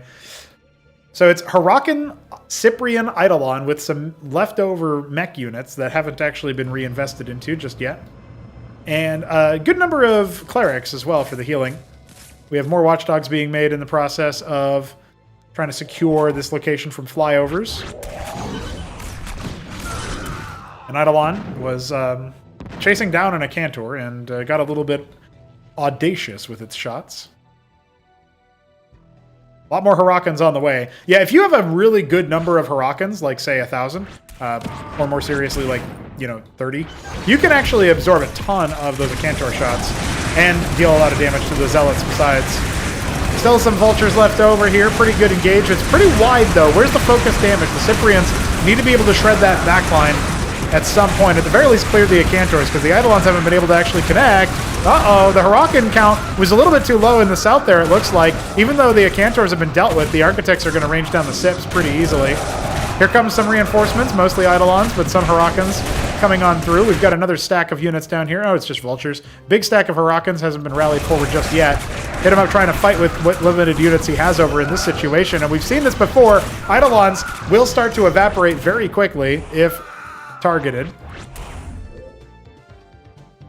Looks like one of them gets nipped in the bud right there by an Architect, but that's it. Slapped on the ass on the way out. Yeah. The Acantor, basically lack of splash damage, I should say, in general. Architects only count so much. And this is a pretty good move from Hit 'em Up. Actually reminds me of how Flash qualified into ASL, if anybody saw that game, where he just kind of dances around with Vultures and snipes the Scribe making the third base. In this case, it's the fourth base. But Aoud does have a pretty big worker deficit. Base number 4 has already been set up over here in the mineral only. And there's a surplus of workers, and so a treasury is being made in the bottom right. Easily just send a bunch of workers from a couple of different bases over there to saturate it. Scrapyard coming on. No Palladium. I'm surprised no Phalanx at this position, but Hit 'em Up is adding so much production as his extra bases are coming online. At 90 workers, he's adding 10 stockades, guys. He just upgraded his production by double digits. The man knows only the button push. He's got a lot of Huracans. One Acantor could be a hero. The Architect count has not been managed. Keep that in mind. There's a limited window where Hit 'em Up is just going to overwhelm Aoud if he's not careful. But Aoud, he might have been careful enough. Let's see. Some pullback there. Really nice from the Zealots, but still they're going to get shredded. It looks like the Eidolons are more than capable of dealing with this. The Huracans doing their best to just surround the Architects. Yeah, that might be the tidal wave of Terran Bio. Couple fadeaway shots from those Architects. What is even the tech transition point here from Aoud? What else does he have? He's adding the Nexus at that mineral only. He's adding more Servitors, but no more Acantors. It looks like he only had one more come out in this time. I just can't imagine this small, paltry force holding back Hit 'em Up. Yeah, that mineral only base is getting quashed as soon as it starts. And there's still enough Huracans to play body block. Bodyguard. Get down, Mr. President Eidolon. And they pull back at the perfect time as well. A Vulture still in the middle of the army. Very funny. Honestly, not a bad pull in the middle of all of the mine laying that you could be doing. But why do that when you can just make more unit? And there's so many more unit. The Architects are getting surrounded by the Huracans. Looks like he might actually want to pull back there, which does make sense. He wiped out all the workers of the mineral only. Gas is the limiting factor for Hit 'em Up right now at this moment. He saturates the base in the bottom right. Witness still scouting ahead in that position. He can't quite get through here without mining out that mineral field. He has to go around the long way, and maybe the Mason is waypointed thusly. But there's so many Huracans and so many Eidolons. It's hard to imagine Aoud routing Hit 'em Up's army at this point. He stopped making Acantors. I don't know if it's because he ran out of gas or what, but he really needed Acantors instead of these Servitors. They just don't do it. There's too much Huracan. GG is called, and that, my friends, was a very interesting game. Hit 'em Up will take down Aoud on John Doggety. I'm glad I got to see that map in action one time here. And that is for real the last game that is played. I say, refreshing the Cosmonarchy match listing. And a Scozy versus Protoss game was played on Corrosion. I'm going to save it for next time. I'll go ahead and grab it right now.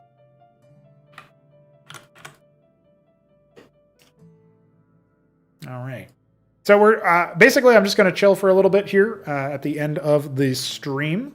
Maybe about 10 minutes, 15 minutes. We're just going to talk over a couple of things. Yeah, what did we learn from today's games? So Hit 'em Up can still push buttons. I guess like nobody else as of right now. I didn't actually cast that many Ascozy matches. I think I only technically casted one, where it was Scozy versus Terran, if I'm not mistaken. Right? Wasn't it?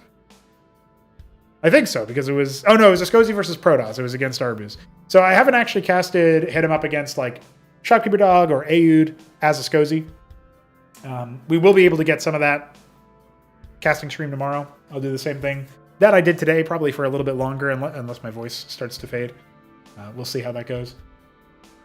But I do really like how... I like how there's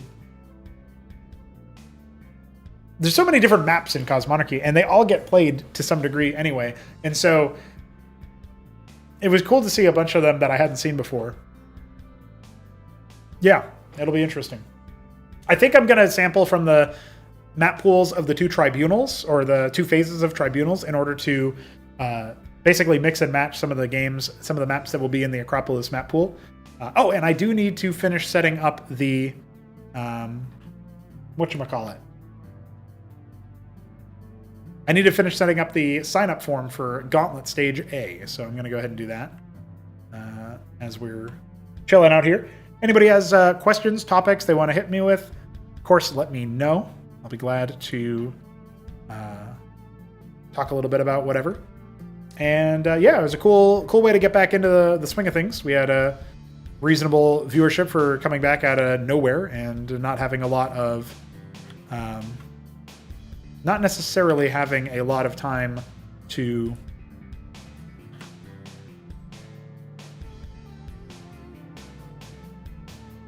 I guess, what would you say?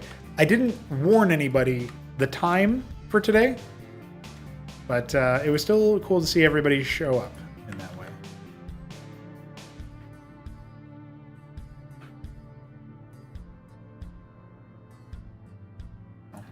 Yeah. One of the things that was somewhat contentious, apparently, was people were talking about...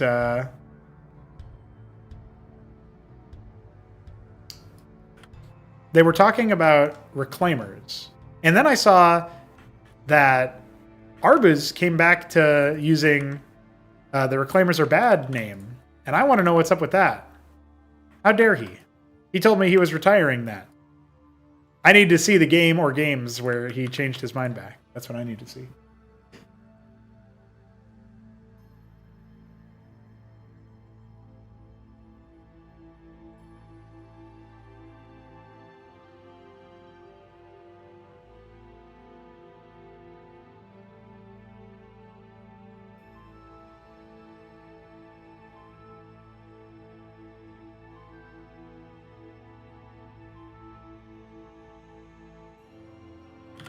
Just make sure this Fluxer invite still works.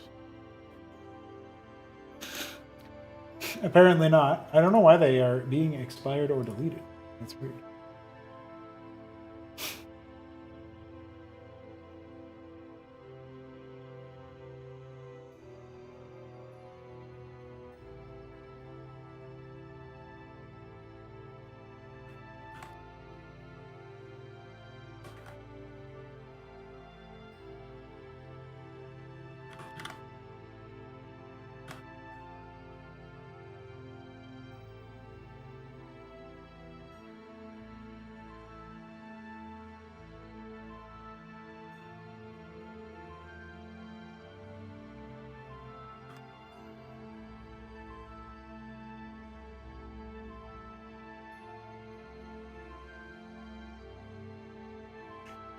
It was the Corrosion game, Sausage versus Aoud, that created a Apostle discussion.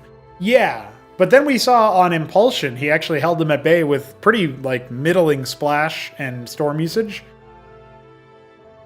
That could easily have been different. You know?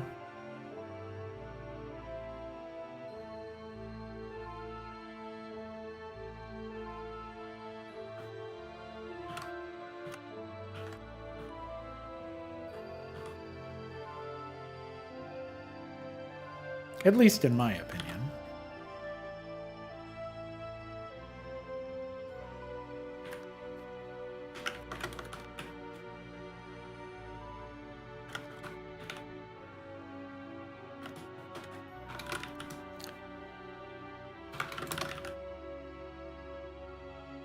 So, Shopkeeper Dog, we'll see you in the Gauntlet stage, right?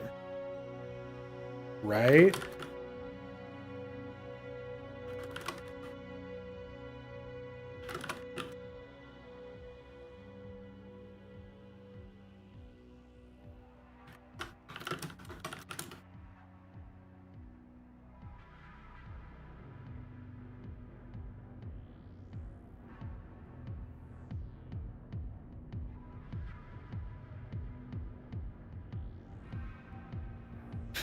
I also thought that, Grass, but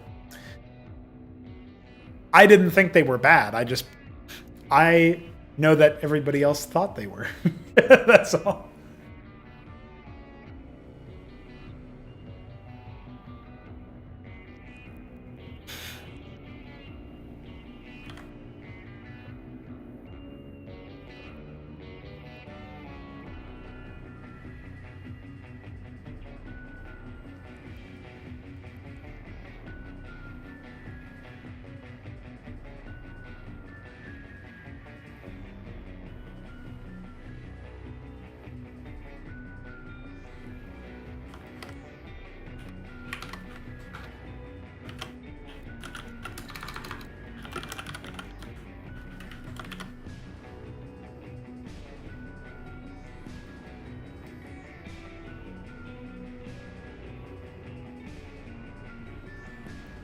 Okay, I think I've just about set up the situation here with the... Oh yeah, I have to replace this image, though. What? Hello?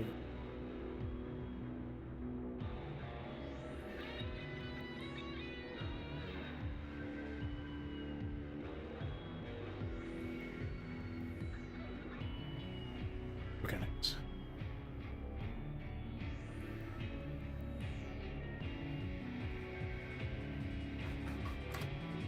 All right, let's see if we... I think we got everything. We got all of that. We got all of that. Blah, blah, blah. Nice. All right, boys. I'm gonna set up the thread in our tournaments thing. Oh, the Anticathon. It's tier 3, so that's why you don't see it too often.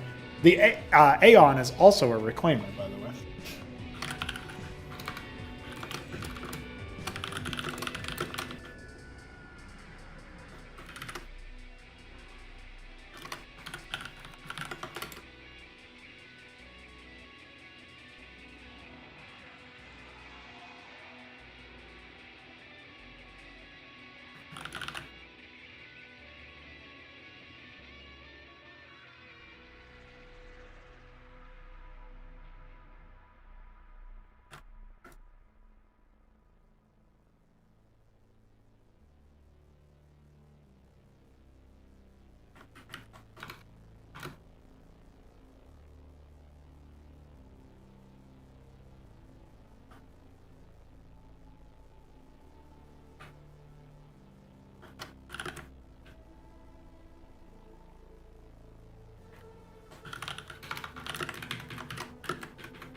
Costs 2K gas. Big typo in the game, you know? Gotta watch out for that.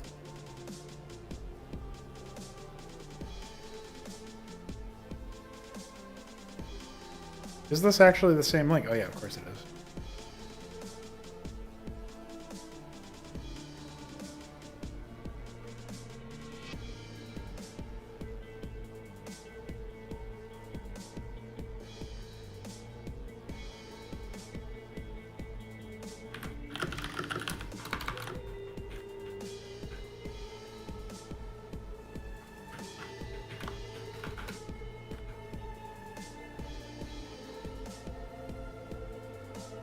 Okay, good enough.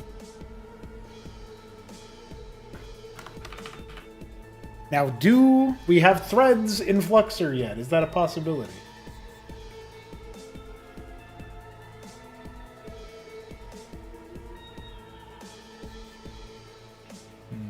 Doesn't look like they have threads in Fluxer yet.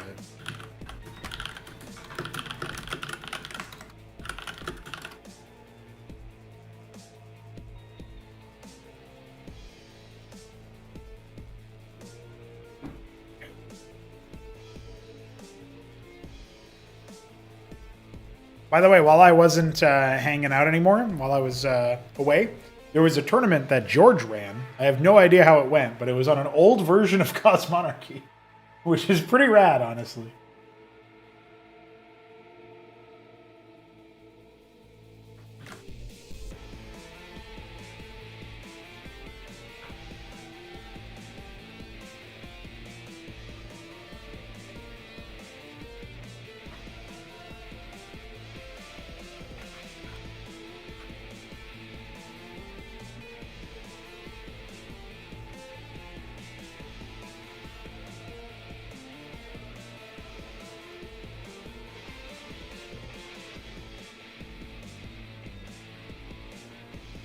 All right.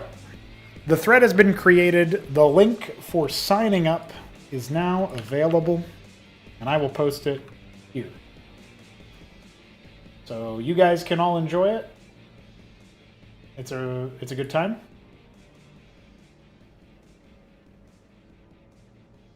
It's a good opportunity to join in and play some matches against homies who have not yet qualified. And we have about, let's see, let me count the days exactly. 12 days, by the way, until the event actually kicks off. So there's time for us to spread the word and get it out there to everybody. So that is what we will be doing over the course of the next few days. I'll decide which matches I want to cut into VODs from the stream. But I'll probably be doing that sometime tomorrow, maybe before my stream tomorrow, maybe after. We'll see. Maybe I'll do them both at the same time. In any event, that is what I have for you guys for today. As far as working on balance adjustments ahead of the Gauntlet stage, I would like to tune some of the Escosi mid-table units, specifically in Tier 2 and, to a lesser extent, Tier 3. I would like to implement more Tier 3 units as well, of course. And ideally, we can enter into a fixed state where the balance is pretty much ironclad by the end of the Gauntlet stages. Like, the balance patch that you play the Gauntlet stage on should be the same balance patch that you play the rest of the stages on, in my opinion.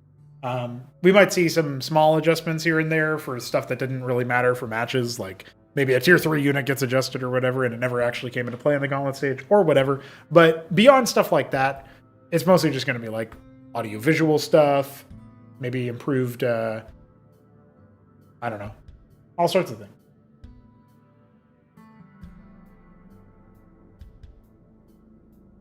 I do think, though, that one of the major... I've got a lot of ideas for tournament format stuff. I've been talking about them in the donor section when I have a chance to. And there are there's really good ideas that I have. I was actually talking with my partner about them earlier in this week, where I wanted to go for something that's more like a tournament circuit. So like things like weekend wages and the former tribunal tournaments would become their own set of tournaments that would basically work like they'd give you points or some kind of other rank that would allow for tournament placings. So like the top 6 players or top 10 players or whatever get invited directly into the tournament based on these points. And so you always have informed players invited directly in. I think it was top 6 ranked players that aren't pre-invited from the previous tournament. And it's, I think, probably implementing some kind of rule where it's possible for you to be knocked out of invite eligibility if, say, maybe unless you're the champion, because the champion should probably be invited back. I think that's probably fair. But say like Ayud, for example, or like, I guess a better example is actually true. Krankendow would be an example of this because he's gone pretty silent after some point after Acropolis series ended. The way that I would think about that is if Crank just like basically didn't play for a really long time, he would slowly get phased out of Class 1. And if you're out of Class 1, you're probably out of invite range. Or at the very least, if you fall out of a certain invite range from where you were when you placed top 4, that's probably eligible. If you go 10 placements down from where you were when you placed top 4 in Acropolis, that's when you're like, oh, okay, I'm kind of out of it. I'm kind of out of form. I don't get invited. That kind of thing is what I'm thinking of. So it would be really hard to do that while maintaining anything close to your standard form. I think that's a fair system in principle. So you can lose your invite eligibility, mostly based on activity.